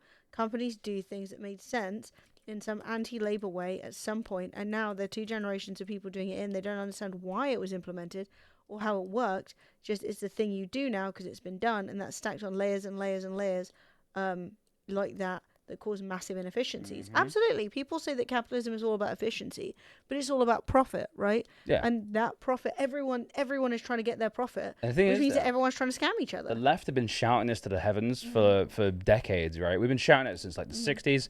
And I consider myself like pretty left throughout my entire life. Like I might not have had the nuance and the words to describe it, but I've been pretty much like this way my entire life. And now that no one can afford to fucking live, and a fucking banana costs £2.99, and you can get it fucking on layaway. Do you know what I mean? Like everyone's like, oh shit, maybe capitalism is shit. Like, oh my god, maybe this entire system that exists that I like because one day maybe I could own a Ferrari. I'm starting to feel like maybe I won't ever own a Ferrari. I'm starting to feel like that might never happen. This system doesn't suit me after all. I had that conversation with my dad, and I was like, back in the day, I didn't want to. I was like, why would you not side? Like, you're a worker, you're a mechanic, right? You work, you labor, you put your body on the line. You know, it's a difficult job. You've got tons of machinery above you. It's cold, it's dangerous, it's all this shit, right? why would you not want to be on the side of something that is on your side? And my dad was like, well, what if one day I want to buy a Ferrari? And I was like, you can't buy a Ferrari. You're a mechanic. You can't. That's not a possibility for you. And his idea is like the idea that he can, and he's already a 50-odd-year-old man, you know? I'm totally ranting about it. Anxiety all my life, same. Having to decide a career path at 16, which will affect your future. An ability to afford rent, a car, food, massively screwed with my head becoming an adult. And it's so much harder to support yourself than on your own on a single wage. Yeah. You're not, I just want to let you know, you're not alone. Everyone's struggling right now. Absolutely everyone's struggling right now. Even people with money are struggling right now, which is kind of crazy to think about. I know people who are on like, have like £5,000, £6,000 a month money incoming every single month, who are sort of like, oh shit, I can't actually, oh my god, like I can't afford any of this. I can't afford, like the rents and the costs and the mortgages have gone up so much that people are like, I need a 3-bedroom house. I've got like me, my wife, my 2 kids. I can't downsize. I have to have a 3-bedroom house, and people are fucking off, man. Khan, good to see you, dude. Hey, Khan. And it's one of those things where I do feel you. There's also, I would say, vote in the ways that benefit you, right? Always make sure you vote, especially in local elections, and try to be smart, man, and try to remember that like this is all. It's how to put it, how to word this properly. Try to enjoy your time here. Yeah. Don't worry too much about the big stuff. The stuff of owning a house, all this sort of stuff. If it can happen, it will happen, right? Don't try and force things to happen. Don't sacrifice your happiness and your life and all the good feelings you could have and your experiences now for the possibility of meeting an arbitrary requirement that you think adults should have just because everyone did before. They did it in a time when it was possible. They did it in a time where you could work a random job in an office and you could support an entire family and live in the place you grew up in. I live in London. I can afford to live here. Thankfully, I can afford to live here. But there was a good chance growing up that I would have to leave. Yeah, but there's also 3 of us in a small flat, and we work from We home. have a 700 square foot flat, 750 square foot. Yeah. And not including the balcony. So there's another like 10 foot there. And there's me, Emily, and Sophie, and we all live here with a cat. So yeah, it's a squeeze. Would I like to live in a 1,000 square foot flat with just me and Emily? Don't. Get Florence her own fucking flat, you know? No, don't. We've genuinely had friends who are like, oh my god, I don't know if I can keep my flat. And we're like, look, we've got a tent. We'll put it on the balcony. It's, it'll do you for the summer. Yeah. Because it's crazy. The thing is, what I think you should hold on to with Fred is obviously, and this does apply slightly differently for Americans, and I'm really sorry, Americans, I do love you. Obviously, us having the NHS takes a lot of stress off from the impending doom of illness. My advice right? to Americans is don't get sick. Yeah, so I get that, right? And it's not all the same, but No. all I can say is that joy is not found exclusively in money. No. Money can definitely lower stress, and obviously I'm not sitting here being like, you don't need money, like we all do. But, right, there is still joy to be found in non-luxurious pleasures. I had some of the most fun of my life living with friends at uni in the grottiest houses imaginable. Now, am I glad I'm not still living in those grotty houses full of mold? Of course. But the point is, right, is that having friends, having community, investing in the pleasures of your life, whether that be watching anime in the evening and like putting on your comfiest clothes and being like, yeah, I'm having a nice time, or investing time in friends or community, or playing video games or whatever, like have some actual enjoyment in your life. It's a mistake streamers make all the time. Streamers get so obsessed with the numbers, right? They get obsessed with like how many new followers do they get. Thank you, Straw Jupiter, for the follow, by the way. They get obsessed with like how many subs do they get today, how much money is coming in, and they can get really obsessed with like the nitty gritty. And meanwhile, that dream career of playing video games is not being appreciated. You're not enjoying it. So like your job is to play video games for a job, right? That's a fucking, imagine telling yourself that. Imagine like as a child growing up, me, 10 years old, fucking obsessed with Sonic the Hedgehog. If someone told me when you're older, your job would be to play video games and talk shit and a bunch of people are going to tune in and watch, that'd be a great night. Shaky, good to see you. I would love that as a kid. And imagine if I spent all of my time now as an adult being like, oh, well, this guy's streaming and he's got more viewers than me. What's he doing that I'm not doing? Oh, my God. Like, oh, I didn't get that many followers today. Oh, well, can't play that game anymore. That game's struck off the list now. Oh, well, I've got to stream 8 hours a day and I can't really afford to have a girlfriend right now, so I can't go and take her on dates or anything like that. So I'm just going to be single. And then all of a sudden you wake up and you're 40. And it's like, dude, that's not a way to live your life. No. That's... This is what COVID made me realize is, time is still passing. You might be doing nothing, but time is still passing, which means find little ways to enjoy yourself. Yep. You know? Figure out what's important, man. Yeah. Like, don't worry too much about what other people... It's really hard to, like, really emphasize this enough. Don't worry about the arbitrary, made-up, like, fucking marks that you're supposed to hit. Like, I'm 37 years old. I'm turning 38 soon. Do I own my own house? I own a little flat that I don't live in that I rent out to a friend and we don't make any money off it. Yeah, well, that's actually the funny thing. Fred and I were lucky enough that we bought a studio flat. Mm-hmm. And we loved that flat. We lived in it for like 3 years. And then we were like, this flat is too small in which to live and work and maintain. We went to Sweden and our hotel room was bigger than the flat we lived in. And we were like... we got back from the suites at the DreamHack holiday where I did the commentating. And I was like, oh, fuck, dude, this flat is so small. Mm-hmm. And we were looking around, maybe we could move the stream into an office somewhere so that we could afford to continue, like, keep our flat and continue streaming and blah, blah, blah. And eventually it just came down to the fact that we were like, right, we need more space. Sophie also needed somewhere to live. So, because she was subletting illegally off some friends of ours, and that flat was no longer there, and it was also full of rats, right? So we were like, right, realistically, we want to find somewhere bigger. We knew for a fact, we could afford to buy the studio flat and pay the mortgage, because obviously we got it mortgaged. And it was small and it was cheap, but we couldn't afford, if we sold it, we couldn't afford to buy anything bigger, right? And also when you sell it, Tilly. there's lots of fees and costs. 42 months? That's worth almost a tenner. That's worth way more than a tenner. Thank you, Tilly. Also, Tilly, thank you so much. Congratulations on your new audio setup, Tilly. Woo, enjoy. So, right? Yeah, it's all yours.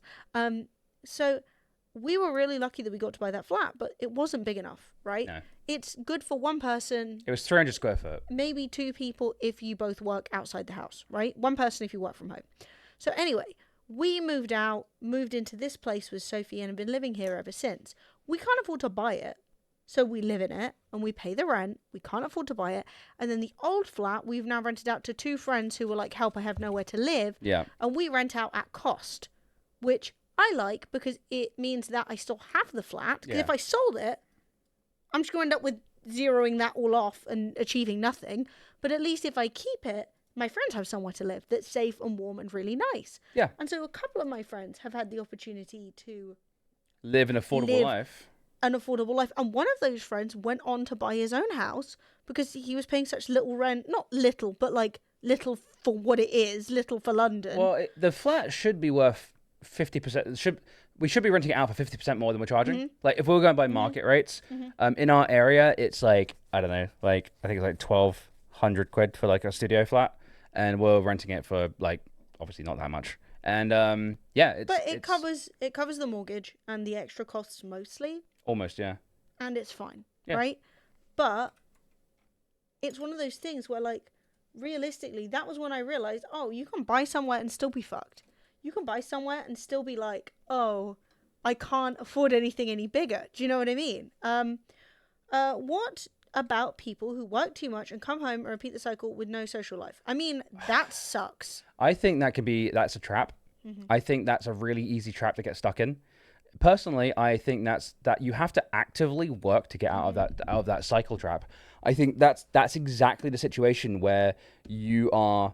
It's the path of least resistance, right? You go to work, you get money, you kind of like live for the weekend, and if you have social life is so important, man. Mm-hmm. And honestly, it's so easy just to be. It drains you, and I think it drains you by design.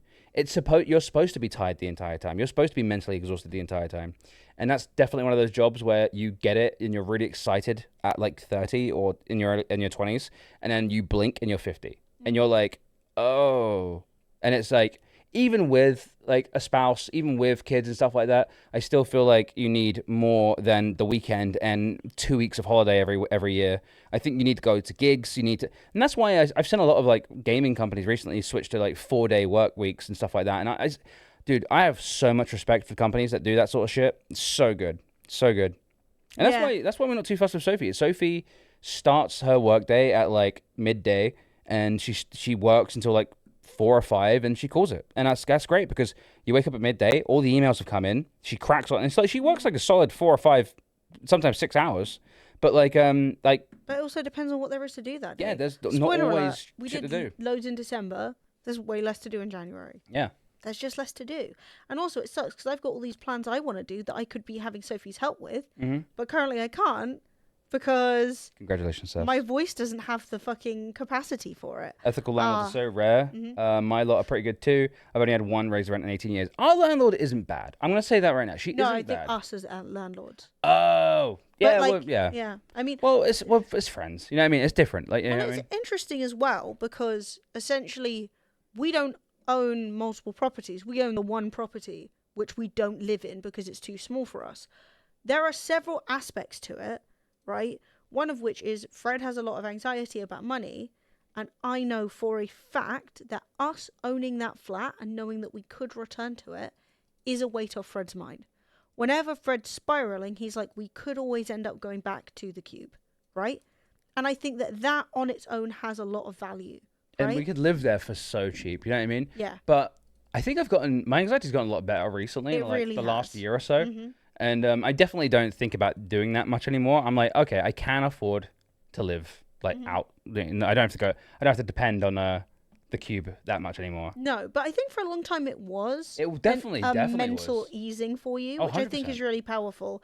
And also, I mean, as I said, honestly, from a cost perspective, as long as it's not costing me money, and it's just, you guys aren't buying that weird castle, dude. I buy any I'm weird saving castle up. and get my eyes on. I'm saving up. We I need- got well, about 350. We'll Wait. need a sorcerer for our castle. I've got 48 pounds going towards the castle. Oh shit, you're rich.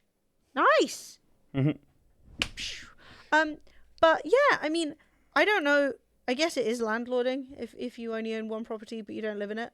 Yeah, it's a landlord. But- I am a landlord. yeah. So, well, I mean, you're on the. I'm not on the contract. You're a landlord. It's me. I'm just. I'm married to a landlord. But that's the thing is like, I love that flat, Yeah. and I would love to buy a 2-bedroom or a 1-bedroom flat in that building. I would happily do that, but I can't afford it. And Would I love to have a place that I could do stuff to, that I could have a garden in, that I could like get a pizza oven. We could build our own pizza oven outside. That I could like run cables through the walls and stuff like that, and not have to ask permission. Yeah, of course. Like I'd love to be able to like have a kitchen where I could put an island in, so we could do proper cooking streams, where I could set up semi-permanent cameras on the ceiling and stuff like that. Yeah, of course, it'd be great, it'd be sick. Do I want to leave London? No, all my friends are here. Do I want? And that's what I'm saying about the whole social life thing, is we do sacrifice certain things that would be a possibility for us if we didn't live in London, because I know for a fact sitting in a nicer, bigger house with no one to visit and no one to see would make me feel worse, especially when streaming is my job and I'm required to be kind of upbeat. You don't want to be sitting around like, Reese won the whole PGA time. Tour. Congrats. and But if yeah. I were to move, it would need to be for a significantly improved quality of life. Which I don't know if there's gonna be. Like I genuinely, and it's one of those weird Yeah. things where I'm like, I have all my friends here. I love my friends. I like to hang out with my friends. I have a cheap gym membership here. I have a rock bar, the Fighting Cocks. I have a posh bar that even Tom Holland, Spider-Man, goes to, called the Ram. I've got a Yeah, but he's from Kingston, so it doesn't count. no, of course. I've got, but no, it's a nice pub, right? And I've got the Riverside with loads of restaurants. I've got a variety of different foods. I've got Vietnamese food. I've got like Hawaiian food here. I've got all kinds of food. Dean, the one we went to, I can't remember which one we went to. We've got the largest nightclub in the country. Or it used to be. Used I to don't know be. if it still is. But it's a big nightclub. Prism. We've got Prism. It's a huge nightclub. We've got loads of parks. We've got a local record store that puts on gigs all the time, to the point where we've had like fucking Ed Sheeran has been in Kingston and done a gig here and all that sort of. I don't like Ed Sheeran either. Bob Villain are playing on my birthday. So literally on Emily's birthday, we are gonna go see Bob Villain, like one of my favorite musical artists right now, and then we're hiring out a local place. We haven't decided where yet. This is up for debate. I think we're gonna do it though. I'm trying to find somewhere that I could rent out to have my friends into to have a little birthday party. But yeah, that's where we're at. And so we're gonna go to the Bob Villain gig and probably go back to a private thing and drink loads of drinks there. And then it's dude, honestly, the idea that I would move to save money. This is what a lot of streamers do. To save money, I would. Bob Villain's touring again? Yeah, he is. There is an album coming out in April, so that's when the tour is happening. Watch out. The idea that as a streamer, because I could work anywhere, that I would move to bumfuck nowhere and just chill, just cotch somewhere until death. When I used to... I don't know how other streamers do it. I don't know how they just sit in, like, I don't know. Well, when I used to do Twitch London, a lot of streamers would turn up and be like, this is the first time I've left my house in 3 months. And that's just not the way to keep your mental health going. It isn't. Not playing Scotland? That is toxic. You gotta come down to London then. Yeah, come on down, babes. No. You've heard that man's accent? Scottish people will beat us up. You can't say that. Come on. Maybe there'll be more dates announced, because I know that some of the spots have been selling out, and I think they were surprised. Well, he did the Fighting Cocks. Like, he's doing a gig at the Fighting Cocks. It's literally like less than 100 people. It's a really small venue, and it's got, dude, that'd be so fun. But there was so much demand that he's doing another gig in Kingston. He's actually performing at 7, right? And we're going to see the 7 o'clock one, and then he's grabbing all his shit. They're walking across town to the other place and playing at 8 o'clock at the other place. Yeah. It's honestly hilarious. I'd rather not leave my house most of the time. Yeah, no, and I mean, fair enough. That's fine. I think that is probably, I think most people would say that's not a very good way to maintain a mental health, but I don't know your situation. Yeah. You know what I mean? I will say as well that we're talking about streamers who spend most of their time alone talking to a wall. Mm-hmm. Like, bear in mind, streaming is quite social. Like, it does use up my social battery. Yeah. But I do have the benefit of not just talking to you guys in chat, but also talking to Fred in real life. And I live with Sophie. So, I see people all the time. I'm not the most social person in the world, but I do really like and notice the difference in access to friends and community. And it's nice because when you're having a bad time, there are people you can rely on and talk to, rather than me doing what I've seen a lot of streamers end up doing, which is coming onto the stream to cry about every issue you have in your life. Mm-hmm. There's nothing wrong with talking about your shit, and if that's what you want to do it, right? I'm not specifically targeting anybody. No. Right? But at the same time... There's an asterisk to everything we're saying. Yeah, but at the same time, I do think the fact that I could sit down and bitch about my life to my friends and then bring more positivity and fun onto the stream, rather than be like, oh guys, you never guess what? I can't believe it. I'm so worried about this.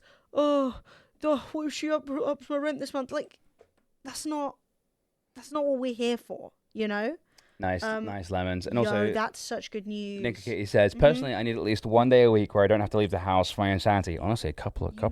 Do not know how many days a week. Yeah,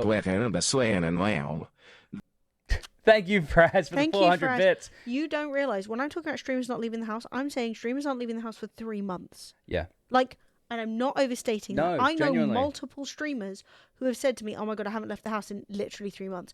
They get all their stuff delivered. Male and female. The reality is, right, is that you make your money when you're sat at your desk, editing videos, making ideas for content, building relationships with brands, answering emails, right? The work that Sophie does, can Fred and I do it? Yeah. Have we done it in the past? Yeah. But realistically, one of the things that we tried to start doing after COVID was we need to prioritize our fucking health. We need to take the time, rather than writing more emails and sitting on our asses for another 10 hours, go to the gym, go for a walk, go outside. Because otherwise life passes you by. This is the thing. I actually had this conversation with someone at Twitch London who, I can't remember who it was now. It was a relatively big streamer, way bigger than we are. And they were saying, like, how do you deal with, like, the work-life balance? And I was sort of like, I accept the fact that I'm not always going to be as big a streamer as physically as like humanly possible, and sometimes I do have to leave my house and not make money and not be productive and miss out on opportunities. And he was like, but how do you do that? And I was like, You have if to. I said to you, if you went to sleep tonight and you didn't wake up for 25 years, but when you woke up you got 50 million pounds, would you do it? And he was like obviously not. And I was like, so the time is worth more than 50 million pounds. Yeah. And you're not going to earn 50 million pounds. No. Yeah, I mean, like, Yeah. so you know what I mean? Like, that's kind of like a way of looking at it. It's like if you could turn off. I'm 35, right? 35. How old am I? I'm 37. So 25, 62 years old. Not even retirement age. Still time to do some work, because the Americans you've got recently been told, you got to work till 70. So like 62 years old. If I could turn off 62 years old, right? But I'd have 50 million pounds. No. Because those 25 years are worth more than 50 million. Yeah, what the fuck am I going to do? I wake up moving into my geriatric years. I've got maybe 10 more years of genuinely good health. Now, let's Do pare, what with? Let's pare it down. Would you give up the next 5 years for 5 million? No. No. Fuck off. They're my years. But that's how I know I'm living my life right. That, yeah, I could always do 5 million would fucking change my life in so many ways. $1 million a year. Right? 5 million would be insane. But at the same time, I'm going to be real with you. 5 years of my life, I'm missing my friends' weddings. I'm missing their kids being born. I'm missing time with, like, the people around me that I fucking give a shit about. I'm missing fun opportunities and cool things happening. I'm missing seeing you guys. Like, fuck off. Like, honestly, how dare you? You know? Tilly, yeah. There's in hindsight is always 2020, right? Like, but at the same time, Tilly, would you actually? You know what I mean, it's like I know that's I know you might be memeing or something like that, and like maybe some shit happened. I don't know, but like, at the same time, it's like Yeah, but that's not how that works, is it? no. Sure, like if somebody asked me, Emily, middle of 2019, would you lose those 5 years? I'd go no, and I wake up to find there's been a fucking. Now this is valid. You find out you've missed weddings, you've missed births, and you've missed deaths.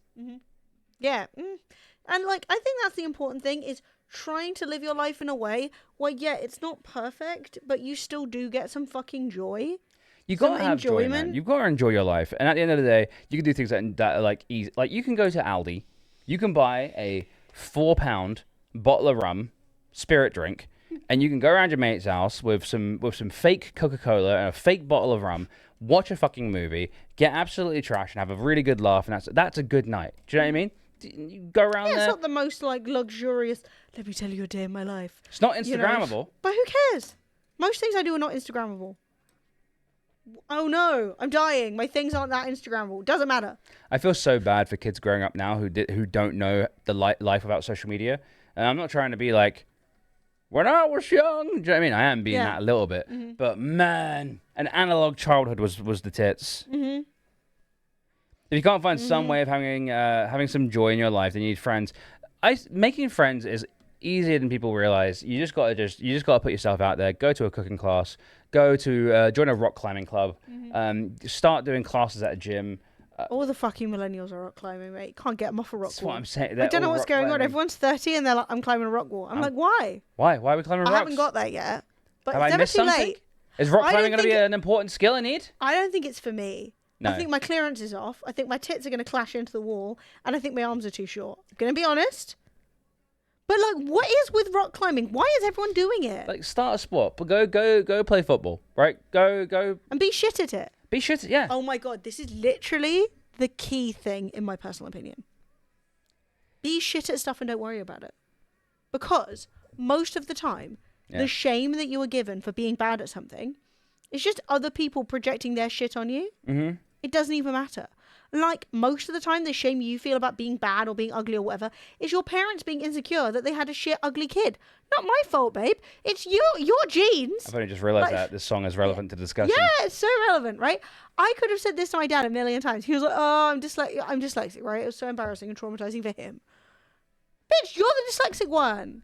He was just projecting his insecurity, right? He wanted me to come out tall and willowy like my mum. No, I came out a little Italian dumpling. And if you don't like that, don't have Italian dumpling children, all right? This is your issue, right? Oh, fucking It's such a good backing track. Honestly, if I could meet Cher, I'd have a hyperventilate and die.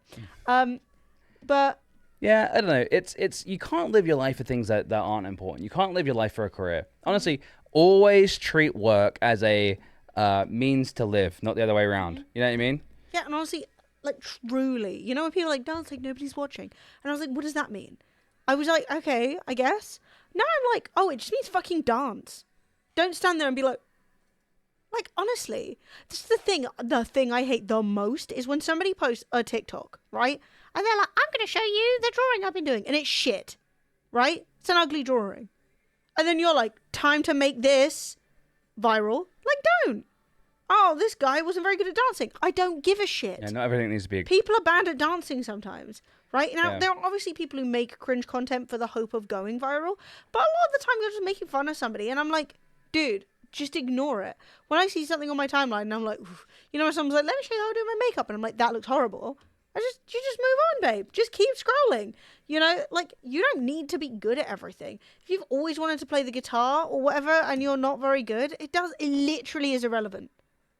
You know? Yeah. Unless you're like going to every open mic and being like, sprong. And even then, Even going you'll like, embarrass yourself for 3 minutes and move on. there's a pub near us called the Grey Horse. It's the second largest whiskey bar in London. But whiskey is good. The whiskey's good, right? They do all kinds of whiskey there. Most importantly, they got a space out the back called the Ram Jam, right? And they do stand-up comedy. They do like music, obviously. They do all kinds of stuff. The Ram Jam, and I love it because it's just a bunch of plebs. No one there is a The professional open mics musician. are so fun. They're so funny. Like, you go there sometimes, and it's like these two guys decide to like, oh, dude, there's this one, and it was kind of hard to watch. It was tough. But it it was was joyous. It was a guy whose entire personality was the fact that he could play guitar, It right? was the 50s, right? I think it was his special interest, right? He had a leather jacket. He had a little quiff going. He had a little tight white shirt on. He played a guitar, so he was very acoustic, if you get my saying. Yeah, he had his like bluegrass guitar that he played. Yeah. And he had one way of playing the guitar that interested him. And every other way of playing the guitar was not it for him. Yes, Scotty, yes. The soggy bag. The Grey Horse, home of the soggy bag. If you know, you know. And Yeah, and so he had one way of playing the guitar. one way. He wasn't interested in playing it other ways. He was sort of like, I've got my way. He's Fuck like, off. babe, this sounds cool. I'm from the 50s. I think the 50s is cool. Someone get me a milkshake, quick. So then one of the things that I love and really shows you like the community of art making, right, is that this guy and this other guy who's there doing rap, right? He's doing like a rap without like a backing track. I was raw dogging this, right? And I was like, now that is fucking That's bollocks. bollocks. Right? That's big He was bollocks. up on that stage and he was like, I'm doing my thing, right? And like, frankly, people aren't clapping, fuck off. Go clap. You know what I mean? Yeah. You sat there, you clap, right? So he then starts talking to the 50s guy and they decide they're going to do something together spontaneously. They're gonna do a little joint thing. Now, obviously, the 50s guy has never heard rap in his life. He's playing like donk, donk, donk, donk, donk, donk, donk, donk, donk. That's what he plays. Rap over it, babe. Oh. I've given you a beat. There we go. And it was challenging. And I'm not going to lie. The pacing was not correct. The pacing was not consistent. And this rapper, He couldn't even keep the he beat. couldn't keep up. The rapper was sort of like, slow down, man, slow down. Yeah, because he was just Couldn't getting get through it. faster. Could you fill up my water, please? And the point is, it doesn't fucking matter, all right? And they did their thing, and it was fun, and it was funny, and it was crazy. And hey, Nordenheim, how you doing? And you know what? It may not have been good, but I'll never see something like that again. And that on its own is something. You know? Like when people talk about, and I'm not speaking again about anyone in particular or anyone in chat or anything like that. Let's go, baby. This is Emily's upside down time. I look like her fangs upside down. That's cool. I wish I could swap my teeth around. Anyway. One of the things people do not realize, I see people saying, it is so hard to make friends now, right? And I'm not denying it. It is hard. Everybody's tired. Nobody wants to do anything. Half the people are trying to sign you up to an MLM. Like, I fully get it. And frankly, whatever. Sometimes you're just like, I don't even know if this friendship's going to be good. One, you have to kind of treat the beginning of friendships like the beginning of relationships. You have to put effort in and hope that it works. And sometimes it won't. But also, I think what's really important is that to make friendships, the truth is you need to do stuff together. So you then have stories to talk about. I realize the older I get, so much of my time with my friends is, do you remember when that thing happened? That was crazy. Now, spoiler alert, those things aren't going to happen unless you do stuff together. You have to.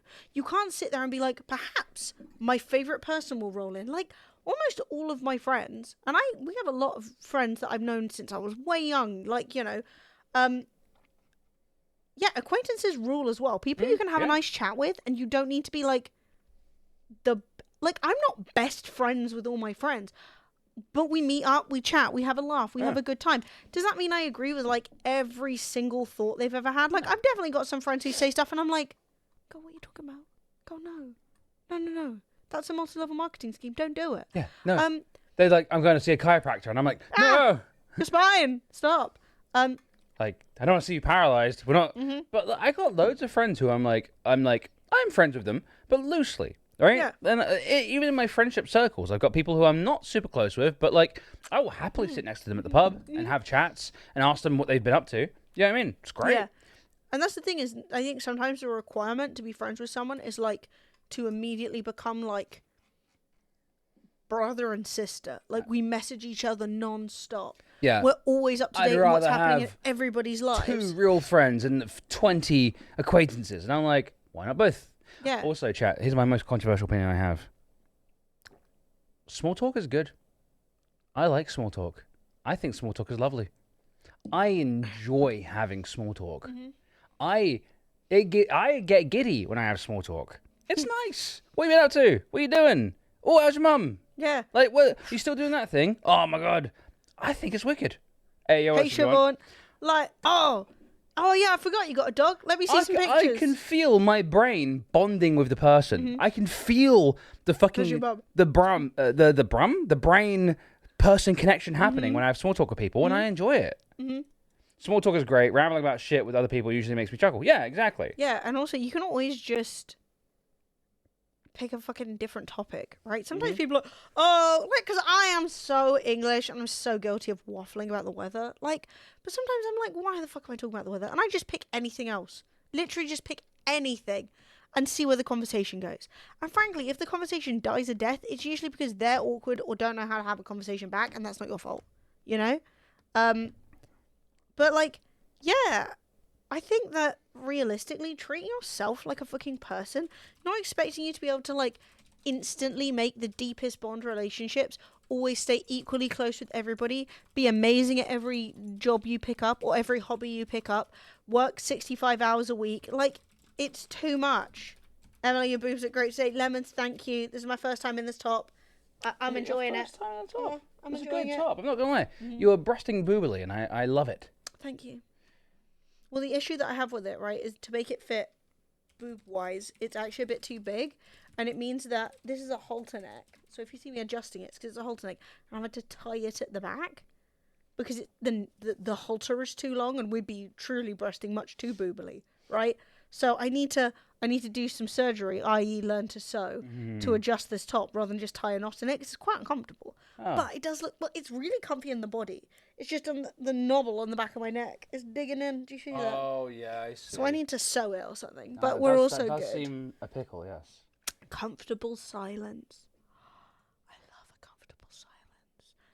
Confidence is building the ability to handle a comfortable silence.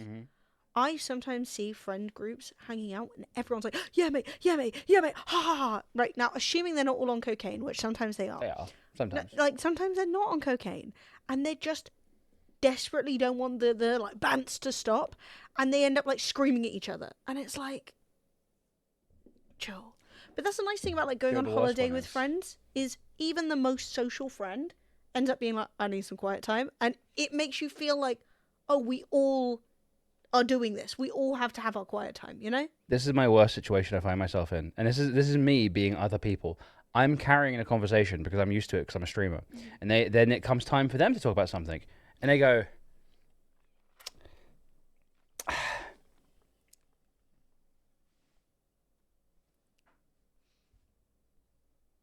That's boys. I'm just gonna go piss.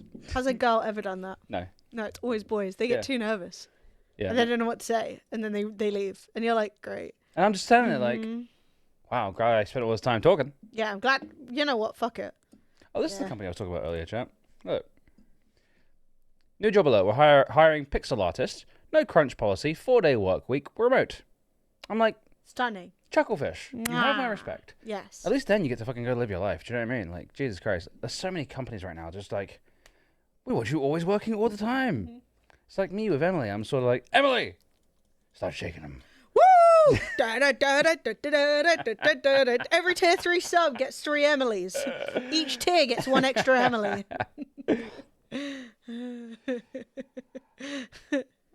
Fred just calling me out. Nah, not you, Dean. You're good. You're good. Like, I don't mind when people are just naturally quiet. That's absolutely It's not fine. against the law, It's not baby. against the law to just be naturally quiet. But it's also just sort of like when you know they're just sort of like, they're having a little mini internal panic attack. I'm sort of like, nah, man, just chill. It's all Okay. good. Like- Dean, you're a tier 2. Can't have 3 Emilys. You can have tops 2 Emilys. You get 1 Emily per subscription. Prime subs get no Emilys. No, I'm just kidding. Prime subs get. Oh, Prime sub, eh? Ew. She'll come back when you leave. Just kidding. I still love you, Prime subs. I do have to say though, I'm super aware of the whole over talking thing. I'm super chatty, but I once had a chat with another streamer for the first time at an event, and they were just going on and on about cool stuff they were doing while asking 0 questions at all. That is what we call a narcissist, and I do not think you're a narcissist. Or not I am. I mean, the issue you have as well is sometimes people are so worried that they're being thought of badly, right? That they're like, I have to tell you about all my wins. And I'm like, why would I be thinking of you badly? Like, that's your insecurity. Northern High Hey, Scotty! Northern High. Welcome back to Mug Life. Welcome back to the way of the Dragonflags. I mean,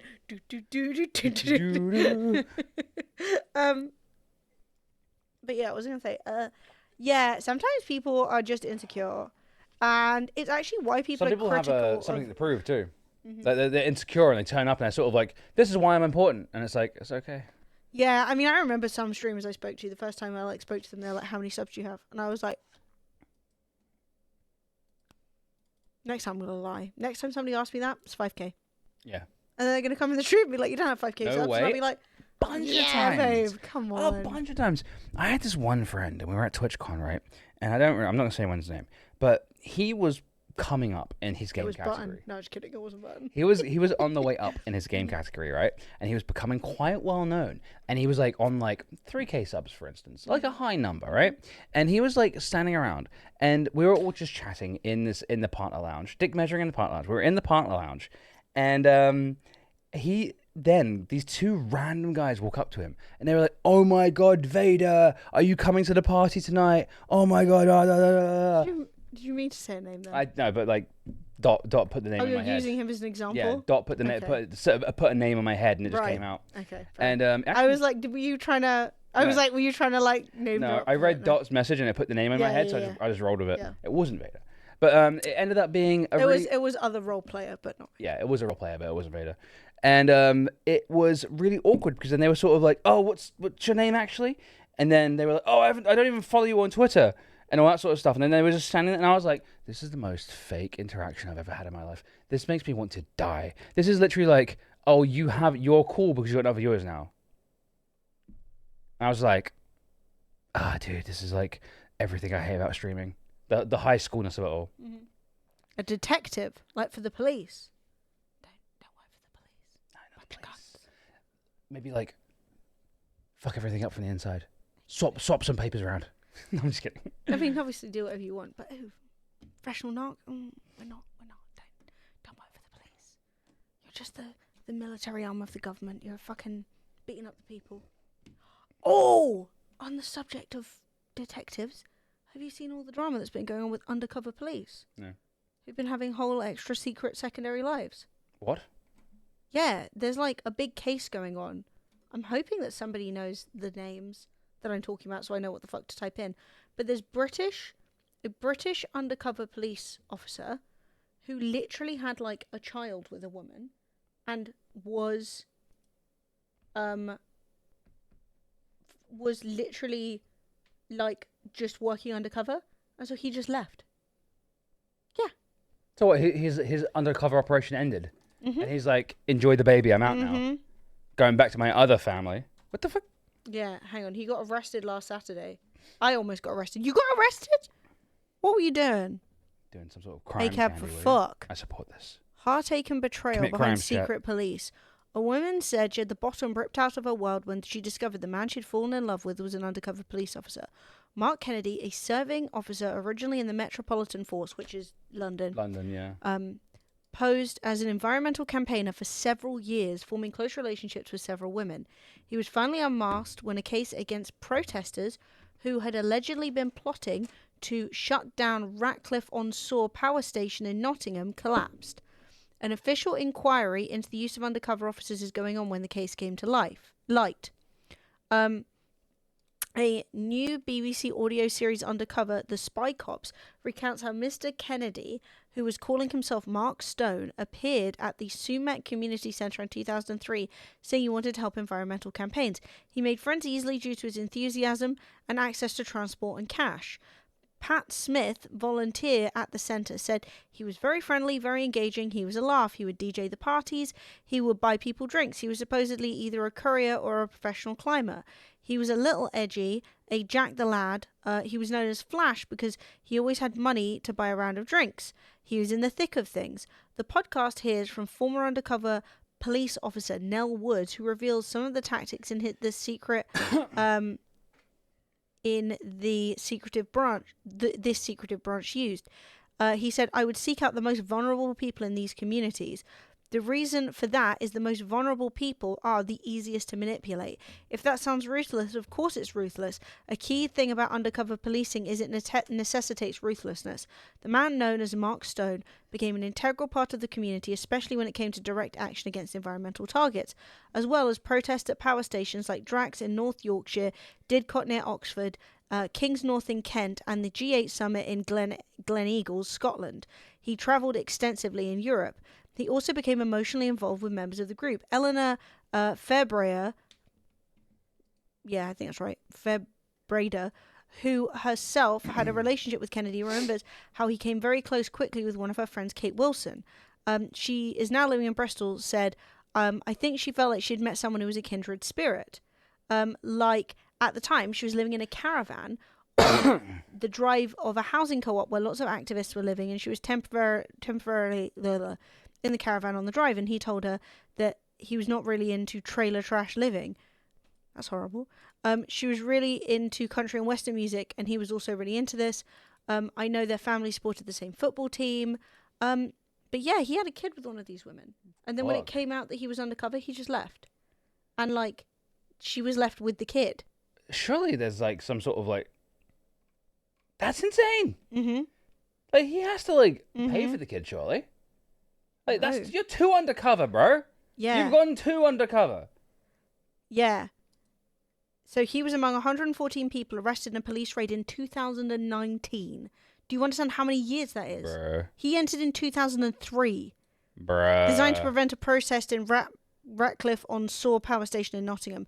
Those around him said he was shocked by his treatment in the aftermath, with his home raided, and he spent time away. The next year, he took Lisa on holiday, and she made a shocking discovery. Looking at his passport, she found his real name and the fact that he had children. Years of your life, suddenly you're questioning everything. You're questioning everybody you know, and yourself, of course. How did I get it so wrong? Yeah, it's psycho. They're so far undercover the CSA are chasing him now. Yeah, seriously. But yeah, it's a really interesting story because, like, the morality is just not there. Like, genuinely, these guys are, like, moving in with women. The women are, like, looking after them, are, like, having kids with them, raising those kids, being, like, the primary money maker in the household, and then oops, spoiler alert, he actually has an entire police salary that he just doesn't want you to know about. He went on holiday with his real passport. I know, what stupid bitch. But he was undercover for how many fucking years? That's a lot of years. Those poor women, seriously. Yeah. Candy said, was crossing a junction, suddenly a cop swung his car into the junction and stopped right in the path, forced me to walk on the outside of the barrier on the road. I said, nearly mowed me down there then, and had the manners to obstruct the pathway. Nice one. He then jumped out, started asking me what I said. I just replied with, this is a private conversation, mind your business. And then he got really aggy and started shouting at me to engage with him. I just said, I'm good, thanks, and then walked off. Yeah. That's literally the right thing to do. did And the also, right I'm thing. sorry that happened, Candy. But that is how it is, right? Most of the time, when the police are the ones making mistakes, like, did you see there was a high-speed chase recently happening in America and they ran someone over? No. So in the UK, you can't do high-speed chases. Police have tactics to stop vehicles that are on the run, or to follow them with helicopters, or to put stingers out in front of them, but you can't chase them, right? Well, guess the fuck what? You still can in America, and literally, like, last week, there was a police chase happening, and the police tried to ram this car to stop it and just ran over a random person on the street. Because it's better to have a cool fucking street race and catch the person than it is to actually be safe with the people around you. Yeah. Yeah, it's fucked. It does break the fabric. It breaks the whole fabric of the group, doesn't it, Dot? Like, imagine if you're in a group, right, and you're going around protesting and you've been doing all your stuff, and they've been doing the hard fucking work since I was 13. And then it turns around that, like, one of the core members of your group is literally a plant. Like, how do you trust each other? You can't.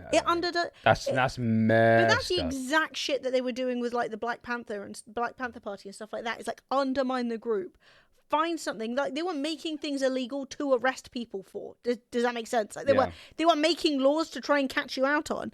But then that's where things like jaywalking being a crime. Insane. You know what I mean? You can't arrest me for crossing the road. I prefer the way the UK does it. So, like, if you guys don't know, in America, you guys have positive rights, right? You have, like, rights that cannot be taken away. Oh my god, I have the right to do this. Yeah. But in the UK, we have a thing called negative rights, where you're allowed to do everything as long as it's not illegal.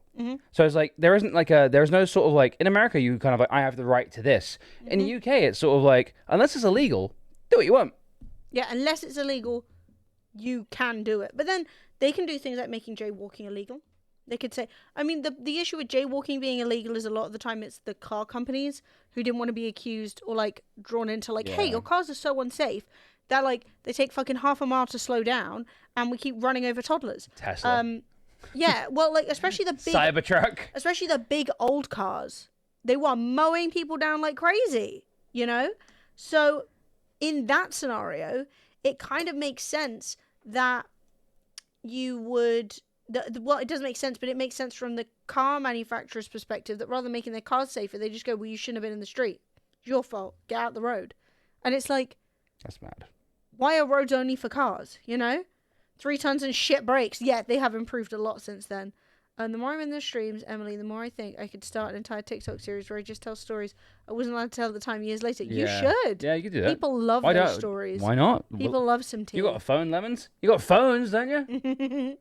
Germany is, you can do whatever you want unless the law stops you. However, you also have the right to are protected and can't be changed in the Constitution. Of course, there are things specifically that the ruling parties want to change right now. Yeah. That's fucked up as well. Jetstorm said there was a high-speed chase in the US not long ago. Cop hit someone. One stopped to make sure that they were okay, and his dispatcher or whatever told him to leave the pedestrians. It's not the issue here. It's like, oh, I'm on the floor. That's insane. How are we supposed to keep those for-profit prisons full? That's the thing. It's like, I'm sitting here, like, on the shitty end of the everything's been privatized stick in the UK, right? But at very fucking least, our hospitals aren't privatized and our prisons aren't privatized.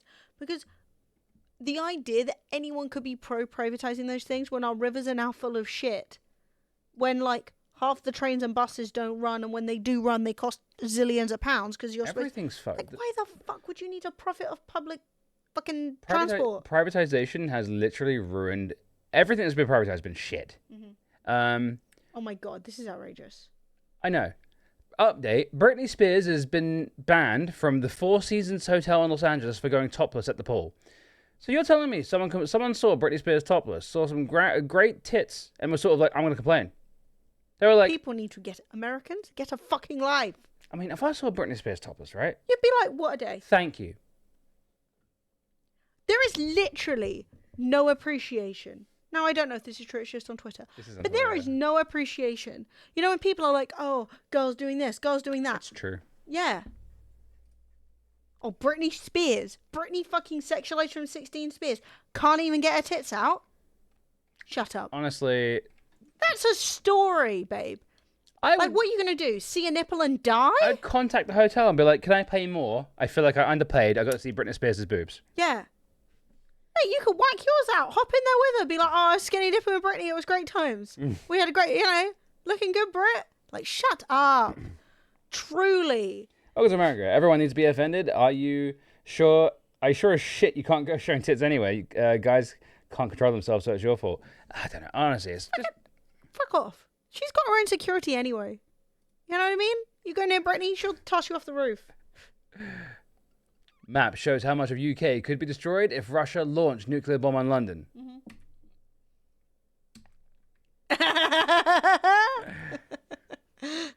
Winchester's fine. Down to the Winchester, wait for it all to blow over. But honestly, it's so embarrassing. Sounds It's like an also like, improvement. what the Yeah, fuck? London's What- great. It's London's the best part of the fucking country. yeah, well, it is where we live, so obviously, yeah, the world would feel like Emily's been vaporized. It's like, great. Fucking London's gone, but Birmingham still exists. Well done. Great. Oh, don't hurt on Birmingham. It's not their fault. It's It's shit. fun. It's shit though. Like, It's so shit. London's gone, but Preston's still there. Newcastle upon fucking shite. Are you talking about Nottingham? Nottingham? It's Nottingham's shit. I've been there. Sophie went to uni there. Don't talk about Nottingham to Sophie. She can't handle it. It's the shittest place. I actually didn't hate it that much. But London is way better. The I best like- place. I like my bit of London where I get to go to gigs, get to go to pubs, and I get to experience like all kinds of different foods. It's nice. I like it. What's Nozza then? Who's Nozza? Yeah, what's Nottingham? Nottingham. Not Norwich? Norwich! Yeah, I was going to say Norwich is lit. Norwich is the best. How is it doing? I haven't been there in years now. Yeah, how is Norwich? London just makes you miserable. Look, you just need to pick the edges. All right, you've Yeah. got to pick the edge you want to be Central. on. No one likes Central London. No one. There's likes no one Central there London. anymore. The only people who live in central London are MPs and their various mistresses. And they're like, yeah, they're like androgynous fuckboys. To be fair, every time I've been to Central, it's just been icky. Yeah. Fair enough. I don't. I quite enjoy going to London with people who don't go to London very often because they're so overwhelmed and it's so second nature to me. I'm just walking around like without a care in the world, and they're sort of like, and I'm just walking out in front of traffic, being like, "Halt, cab! I'm walking." Don't squash me. Yeah. It's really quite. I'm not gonna lie. Walking around London with a bunch of like country folk is very amusing. But yeah, I will say living in London is different than visiting. And also when you visit, you really need to know where the fuck you want to go or you're just going to end up walking around like Pimlico. Like, what is this? You know what I mean? Just watching men getting hair plugs. That's all that's going on there. The people you mix with in central London don't usually live there. They don't care about being nice. Yeah, exactly. Hardly anyone lives in central London. London, where you pop out, where they... Whoop. ULEZ cameras in working class areas are not the streets where rich people live. True. Yeah. I mean, I don't have a car. I Most Londoners don't. also ask a Londoner, do they like ULEZ? They'll say yes. I love Because being able to we do breathe. not want your smelly cars driving into London. Yeah, I don't care if it's poor or rich. I want you all fucking out of here. Public transport for the win. Electric buses. Get the fuck out of here with your fumes. Yeah. I will say, isn't it like half of Londoners don't drive? Yeah. And that's how it should be, babe. Why should I need a car? Half of you are on the piss anyway. Get out the car. I know you're drinking. I've got train. I've got tube. Yeah. Road to tube. Yeah. Anyone can afford to live in Central. Aren't mixing with the great unwashed. Honestly, if you can afford to live in Central, I mean, oh God, I know someone who's recently moved to fucking Camden. I'm like, God, you spend that much money to live there. I do want to live next to the zoo though. Could you imagine seeing a giraffe out your window? Living next to London Zoo would be quite nice, I think. I think it would just to be able to. I would definitely get if I lived close by to the London Zoo. I'd definitely be one of those people that would like have like a yearly renewal membership thing and just be sort of like, oh, that's where I live. You don't want to live next to a zoo? It smells? Nah, it's fine. I'd go there every morning. Go see a squirrel. I'd get my breakfast and go sit at the zoo. It'd be the best. Literally every morning, just being like, I'm hanging out with Pumbaa. Right, if I want to live near the zoo.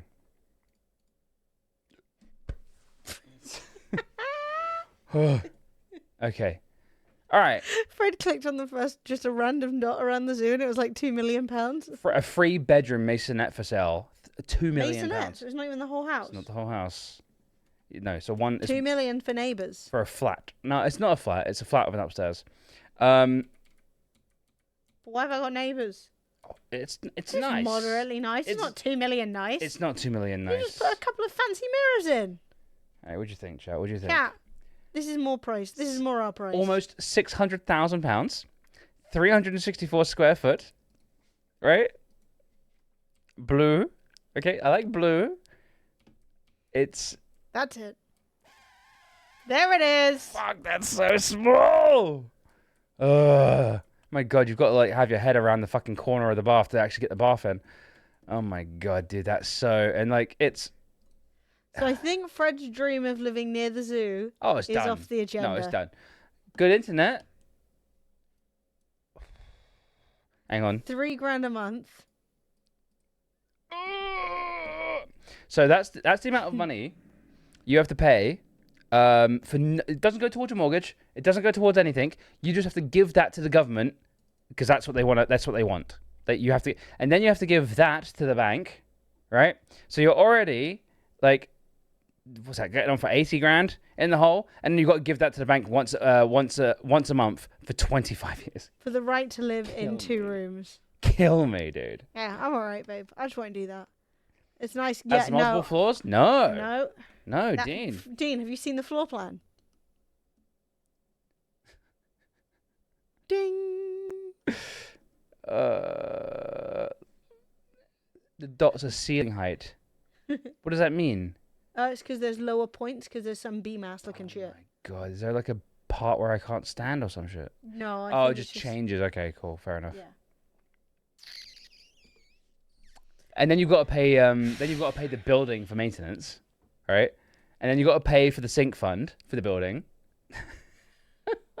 Then the ceiling blows off. There's some houses in Norwich. No, I don't mean Norwich. In Camden, which is near where that is. Which people bought these flats, and then they found out the flats are basically condemned, and there's nothing they can do for it. So, yeah, like, these people are like, oh my God, I'll never be able to buy another house because I'm going to owe this mortgage on a property that's going to get knocked down forever. It's fucked. Hang on. Housing homeowners association? No, it's not a homeowners association. It is a the building needs to be maintained. So there's like a building maintenance company. So, like, that you if pay. the roof gets fucked up, or, you know, the drive needs retarmacking, or the windows need cleaning, it goes in that. So it's the building's upkeep.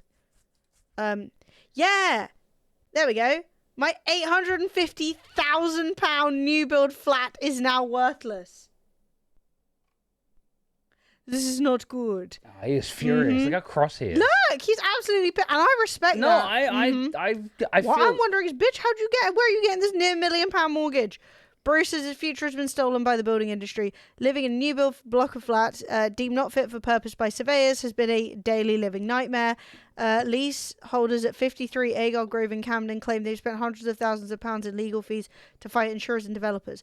One resident who bought a 2-bedroom flat in 2019 for $850,000 said the experience was life-threatening. The government spokesperson called the situation deplorable, but probably did nothing. When Bruce moved into his first home he owned, he hoped it would be a sanctuary and a place to build the next stage of his life. But the 38-year-old told the BBC the problems he'd experienced had altered the complete trajectory of my life. He said there were problems with the foundations where the cracks in the walls and the timber frame was rotting. Daniel added the bathroom floors had collapsed. There was water damage, and the window frames and doors had distorted, meaning they were stuck either open or closed. Exposed ceiling panel where surveyors say rebuilding should be considered. Demolition rebuilding should be considered, an independent survey says. The 150-page report prepared for the developer Prime Metro Properties last March concluded the building was not considered to be fit for purpose. We had serious concerns about the extent of the structurally significant built-in inherent defects that adversely affect the stability and integrity of our building. It is in our opinion that there is no viable structural remedial works that could restore the stability and integrity of the building. So he can't sell it, and the people who built it don't want to rebuild it. That's outrageous. Yeah. They've spent 100,000 in legal fees. My future has been stolen. My money's been stolen. My mental health has been stolen. Literally, completely fucked. I feel like my life is ruined. £900,000. My God, for a three-bedroom. You can tell though that she's got a lot of money because look at those, no roots there. She's getting her hair done. Shout out. After being the first to move in, the 49-year-old said she had been left emotionally broken by the ordeal, which left her paralyzed and crying a lot. It's scary because I don't know how long this building is going to stand. And then what'd you do? You just got a mortgage on something that doesn't exist. Building's down. It's fucked. Insane. And some developers pocketed the money and run. Prime Metro Properties say it did not build 53 Agar Grove and employed a third-party company, Site Construction Limited, under a design and build contract done to a standard that was not fulfilled. A spokesperson for the developer said Site Construction has been advised of all the problems within the building as they have materialized, but failed to engage in any way. So I'm like, so this company, so Site Construction will just go under. Yeah. They'll go, can't afford it, bankrupt. This company say they won't cover it. So then who's covering it? No Who one. got the money? No, you're fucked. Yeah. No, basically, Yeah. get fucked. Fuck off. Mm-hmm. No one cares about you. Oh, there's a song that... No, it's an Australian... So there's a song, and the Australians sing it, and they add, like... So it's like, when am I going to see your face again, or something? And then they're like, fuck you, get fucked, fuck off. And that's been stuck in my head since forever, but I can't remember what song it is. But apparently, like, everyone in Australia does it. I don't know if we've got any Aussies at this time of day. But, yeah. That's fucked, isn't it? Mm-hmm. I wouldn't buy a new build. No, don't buy new builds, chat. It's a bad idea. But obviously do whatever you want. It's your life. And probably most of them won't fall down. Honestly, the government should step in and like basically absolve those people of their like commitments to the bank. In my opinion, anyway. At the end of the day, like, what's the banks? You sold a building that's not fit for purpose. Yeah. Like, why the fuck am I paying? It's ridiculous. It's Why insane. is the bank not? The bank is the ones lending the money. Why are they not? They're not covering. They have to check too. Like, that's ridiculous. Like the ownership, like that level of like your life is fucked. We should be sacrificing the profits of businesses that don't matter because businesses aren't people. Mm-hmm. Literally. Well, apparently another group, the Salus Building Control and Fire Safety Consultants. Zoe with tier 2. Woo! Thank you so much, babe. Hello, How you cheerio. doing, Zoe? Oh, Thank you so much. he. Cheerio. Cheerio. Hope you're doing good. That song, though I don't know, we'll have to donate from. Let's have a look. Yeah, am I ever going to see your face again? It's like some big Aussie tradition, and it's really random. It's kind of a banger, though. It's a little bop. No, I didn't get Glastonbury tickets. We didn't. I need to find No Way, Get Fucked, Fuck Off. Yeah, they're wearing a shirt for it and everything. That's nice. You've got to get to the bit where they all chant it okay, back. okay, It's okay. the chorus. Are there spikes? No.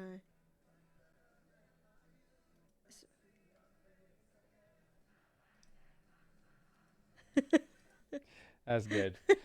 There was someone in the chat years ago who basically said they lived in Glastonbury. That the reseller is Oscar. Yeah. Try 'em. So they said they lived in Glastonbury, but they didn't care about Glastonbury Festival. So they were like, "Oh, I can get you tickets if you want." And I was like, "Oh yeah, sure." And I can't remember who it was, and I've lost contact with them, and I'm so upset because I could have just gotten tickets for them. Yeah, it would have been so good. Oh, it would have been so good. Would have been the best. Fuck. Yeah, but they're fucked. Update. They're fucked. And sometimes surveyors don't know what the fuck they're talking about either. It's not a bloody guarantee, babe. Didn't get tickets either. I found someone that sneaks you in for 500 quid. You're going to try it? Oh my god, you do.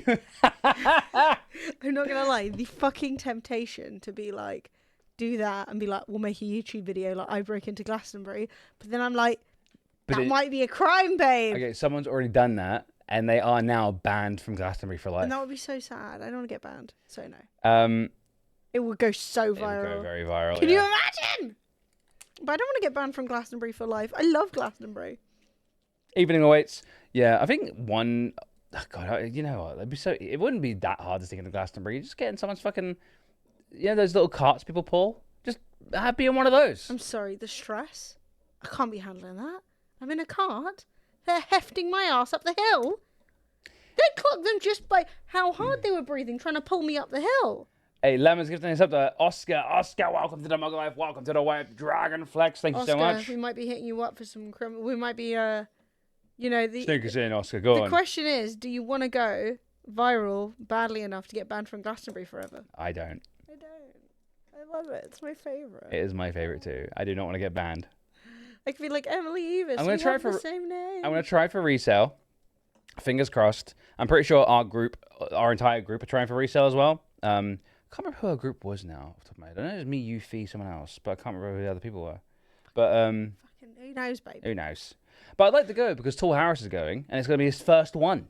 Mm-hmm. See you on the inside. Fuck yeah. I always want to go. I need to buy. Look, I bought so much Chinese chocolonely. They owe me tickets at this point, morally. Archangel, subscribe tier 2. Boom. Thank you very much, hey, Archangel.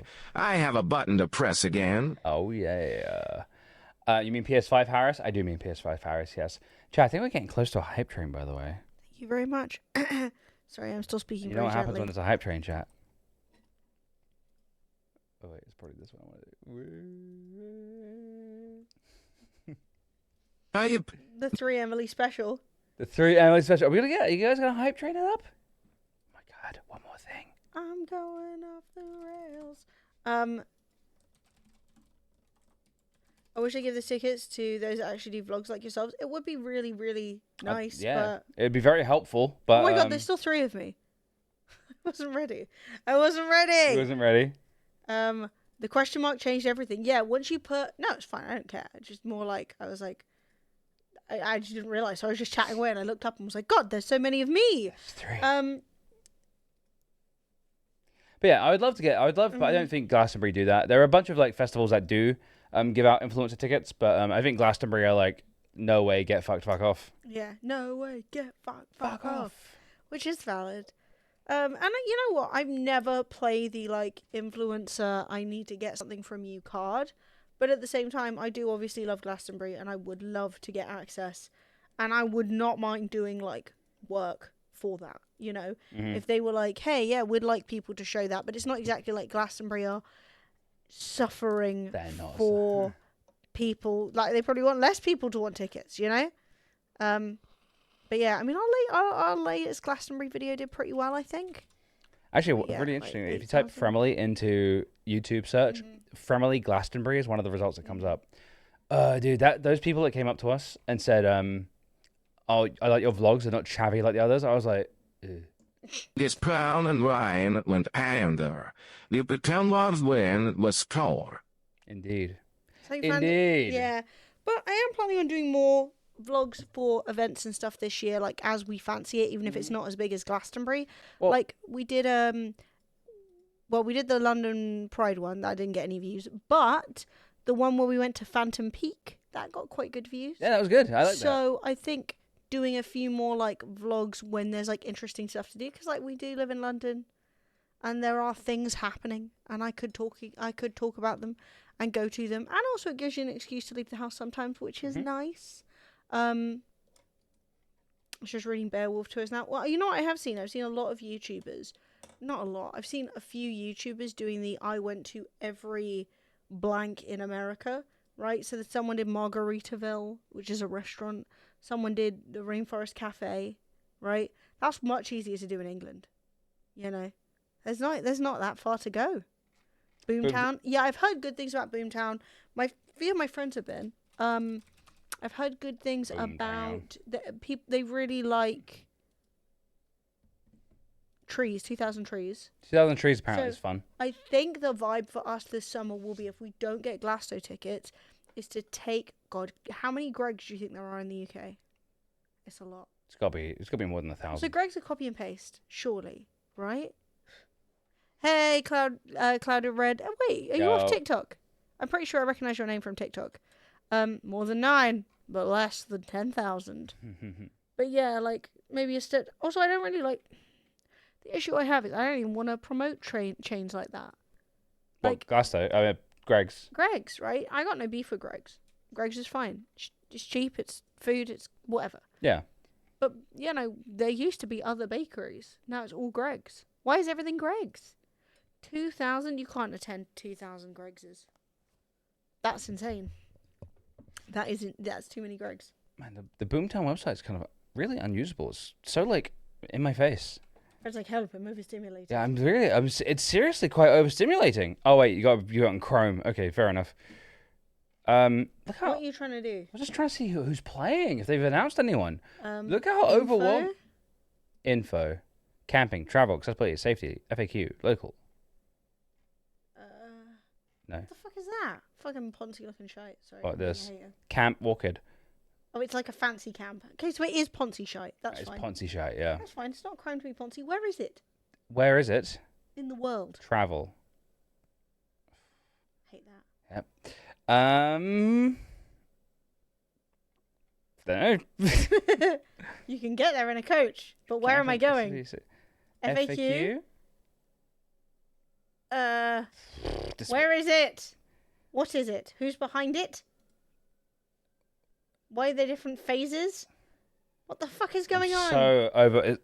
Everything's so in my face. It's in Winchester. That's Help. not even far. Oh, Winchester's closed. Yeah. Zoe, 300 bits, thank you. Ooh, thank you. That's very kind. The hype train's still not here yet, chat. Sorry, No, train's still not here. it's just slightly too far apart. Travel. That's easy, babe. That's yeah. easy. Oh, Winchester's really easy. Yeah. Who plays? What's happening? It's on the A31. Not far from Dean. Meet up at Winchester Dean, wait for it all to blow over. The Darkness are playing the Isle of Wight Festival this year. Ooh. Can I bring my pet with me to the festival? No. Oh man. Can I bring my own sound system? No. Oh. What's the deal with lighting candles? Can I have a barbecue or bonfire? Forbidden. Oh. Ew, can't even have a fire. Dude, what the fuck? When is it? When's it happening? So 7th to 11th of August. Cool. How much Secure is it? your ticket. Oh, it's quite expensive. One payment of £300. That is quite expensive. These are phase-free discounted entry tickets for those who commit to arrive at the festival via public transport. Okay. They're quite expensive. This is as expensive as, well, almost as expensive as Glastonbury. Yeah. Looks fun though. It does look fun. Got fireworks. Mm-hmm. It's quite local. Don't have to rent out a van. I could get there on public transport. I could do it. Get on train, you know? Get on train. Isn't this the one with all the drugs? Is it? Oh, I hope so. Not the drugs. Well, look, the last time somebody suggested a fucking festival to me, it was on the DL, a church event. Ah! I can't remember, it was the Green Belt Festival or something. They were like, come, music, dance, pray. Pray? Pray. What do you mean pray? Yeah. I don't know where the lineup is. Apparently we don't have one. Just make it up. I've never done download because everyone tells me it's essentially a car park with music in it. But at the same time, I've also heard it's fun. I'm fucking praying for a sesh, mate. All the Prodigy are going to be at Boomtown. Oh yeah, you've never seen them, have you? No, I've not. More Harvest Festival than Music Festival. Don't get me started. Harvest Festival. Fucking honestly. But that's the thing. That's also the joy of Glastonbury is the late night area. Where you can go dancing, you know? I do like the unts. Yeah. It's very I like good. Unts. Oh, yeah, I think Prodigy was there last it wouldn't be the same year. without Keith. It wouldn't. It would be really sad. Oh. No, I'm sad because I realised I saw Prodigy and I'll never see them in their totality again. Have any ever been to one festival with such an awful experience? Did you go to Reading? I bet you went to Reading. Did you go to Reading? 100%. Anytime anyone ever says that, it's Reading. I've been to one festival. It traumatized me for life. It's Reading. Yes! It's never not Reading! It's always Reading! Oh, 2013, you went during the feral years. No, that was less feral. Oh, Well, was actually, it? I don't know. What I mean is, by that point, I'd moved on. Always Reading. Always. My first festival, the thing is, my first festival was Reading, right? Because if you're in London, you can get on the train and it takes you right into Reading, and then it's basically in town. So it's in a big park in Reading. I don't know if it's a fucking park. I don't know what the fuck it's in. It's a green space, but you can literally walk from the train station, right, with your little bag. And now, I will say I had some banging lineups, right? I saw some of the best shit I've ever seen there.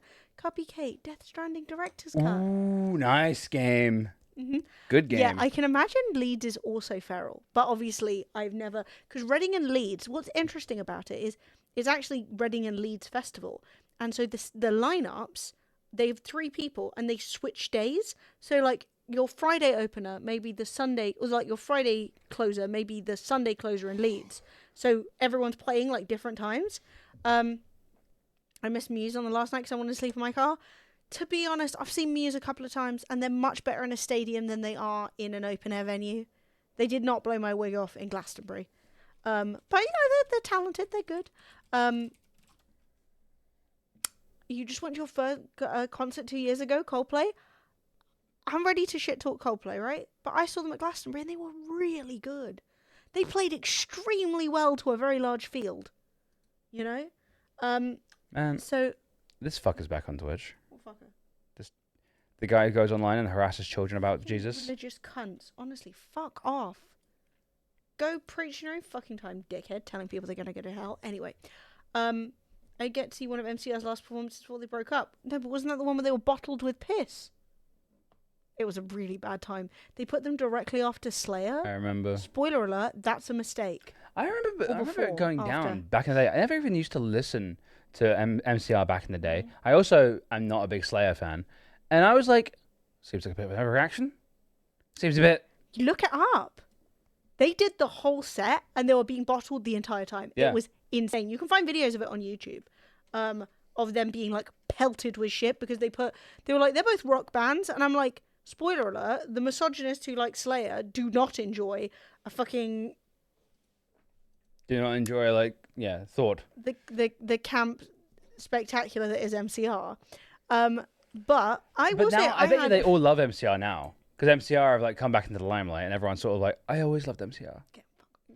Throwing bottles of piss. Probably not those guys. No. But I will say, I had a really good time at Reading, but I, like, went with the feralness. They brought Brian May on stage. That's really good. That's gorgeous. Aw, Ray and Brian May. He's like the lead guitarist. They've got big hair together. It would be nice. Hey, but Craigie. yeah, I've been to Reading a few times, and it was back in the day. I don't know if they still did it when you were there, and you didn't stay on site for the last night anyway. But they used to do this thing called the Angry Mob, where everyone went around being like, "We are the Angry Mob," and they used to set fire to gazebos.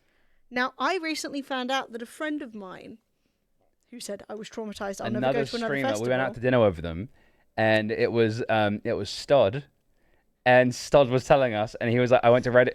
He's like, I went to a festival once. It was horrible. And we were Reading. like, Reading. And he was like, yeah, Reading. And then he said like, oh, they had this thing called the Angry Mob. And Emily was like, the Angry Mob. And yeah, and then he was like, oh yeah, we had a gazebo. And I went, no. They were 15. They had a gazebo. Now the Angry Mob go around setting fire to gazebos. So they were trying to physically defend their gazebo from hundreds of feral people, like hundreds of feral arsonists trying to set fire to their gazebo. They didn't sleep all night. They had to sit under the gazebo with pointed sticks and try and stop them from burning their gazebo. I don't know if the gazebo survived. I can't remember. This is just a fire. So it was just explosions. It was actually one of the most amazing experiences of my life, right? So you might be like, Emily, were you in the Angry Mob? I was not. But the Angry Mob blew past and I walked around after them, right? And what was interesting was, right? This is just some people standing. The Angry Mob was on the move. The thing is, a lot of it was, more shit's getting thrown in and the fires are only going to get bigger. The video is loud. Oh, I'm sorry. Oh, I'm sorry, guys. It wasn't that loud for us. My bad. Yeah, Fred's out of control. Yeah, there's not that much. Yeah, this is the era. You can tell how, like, I don't know. Yeah, you can hear a word of that, Emily. I'm sorry, Khan. Oh, I'm sorry. It wasn't that loud on our end. My bad. Might need to make it bigger. Oh, the song has got copyright. No, Yes. I put it. Any video I insert via Stream Elements gets that error. It's not actually real. But yeah, basically, Angry Mob, hilarious.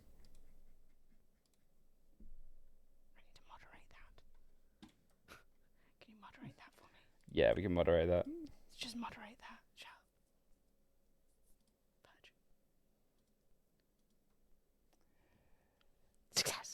We purged it. Everyone makes mistakes, chat. Don't hold it against them. So, here's the thing, right? With the angry mob, basically, I've not watched a Netflix show about Greg's. They're everywhere. And I was talking about going to a restaurant that there is all over the country. But obviously, Greg's, there's 2,000 Greg's.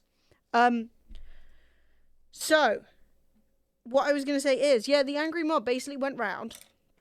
And it was insane. So everyone's like, we are the angry mob, right? Going absolutely feral. Setting fire to gazebos and just charging through, right?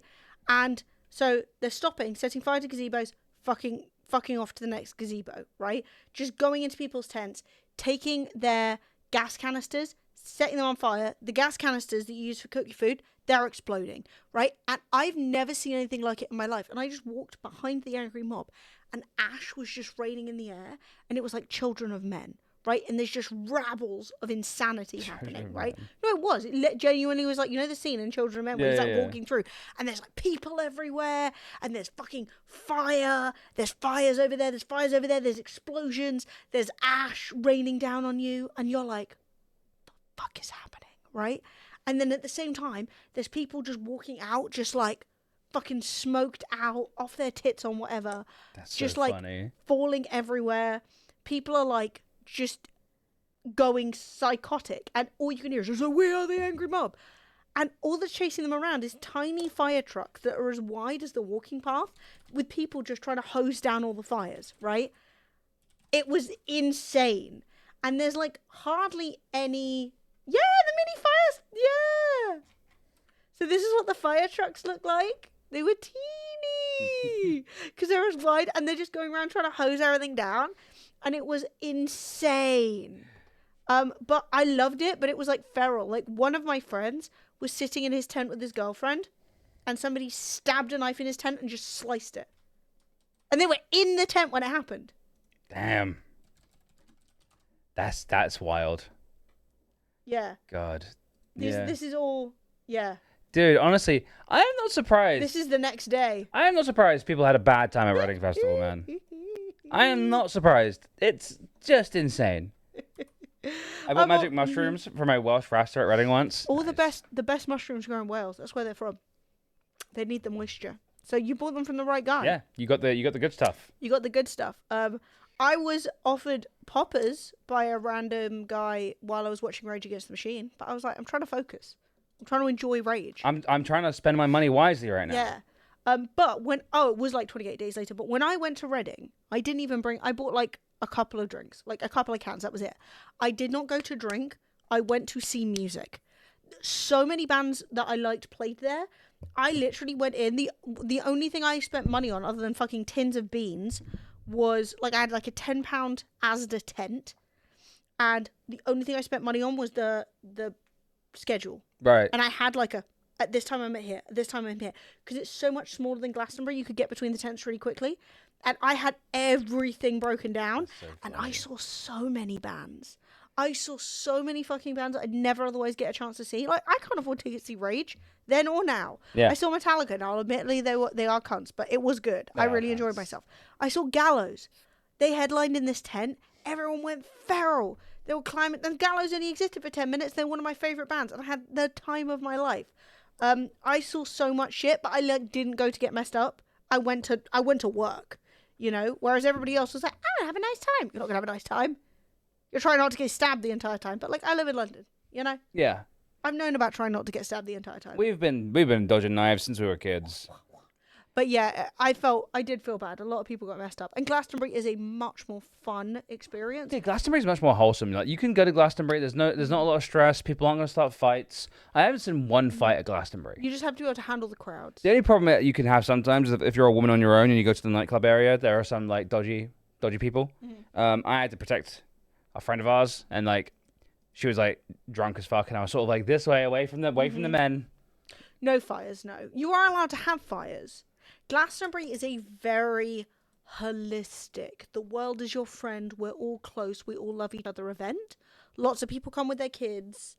So you can go feral, but like more in a go up to the nightlife area, have a sesh feral, rather than, and it's huge, and there are so many areas you can go to. It's so big. Like you can't even fucking see it all. War PTSD, yeah. but with festival sounds crazy. Yeah, it's pretty crazy. But like, yeah, it was before I had a phone that had a camera on it because I was not rich. Yeah, I mean, camera phones are relatively new. Yeah, well, no, but you know, I was going when I was like 17, 18, 16, 17, 18, I think. But yeah, it was psychotic. Not a great experience. Yeah, what happened to you? Second night, a bunch of lads decided to use my tent as a urinal. Oh yeah. Yeah, that's Reading. Mm-hmm. Yep. Armed cops with rifles.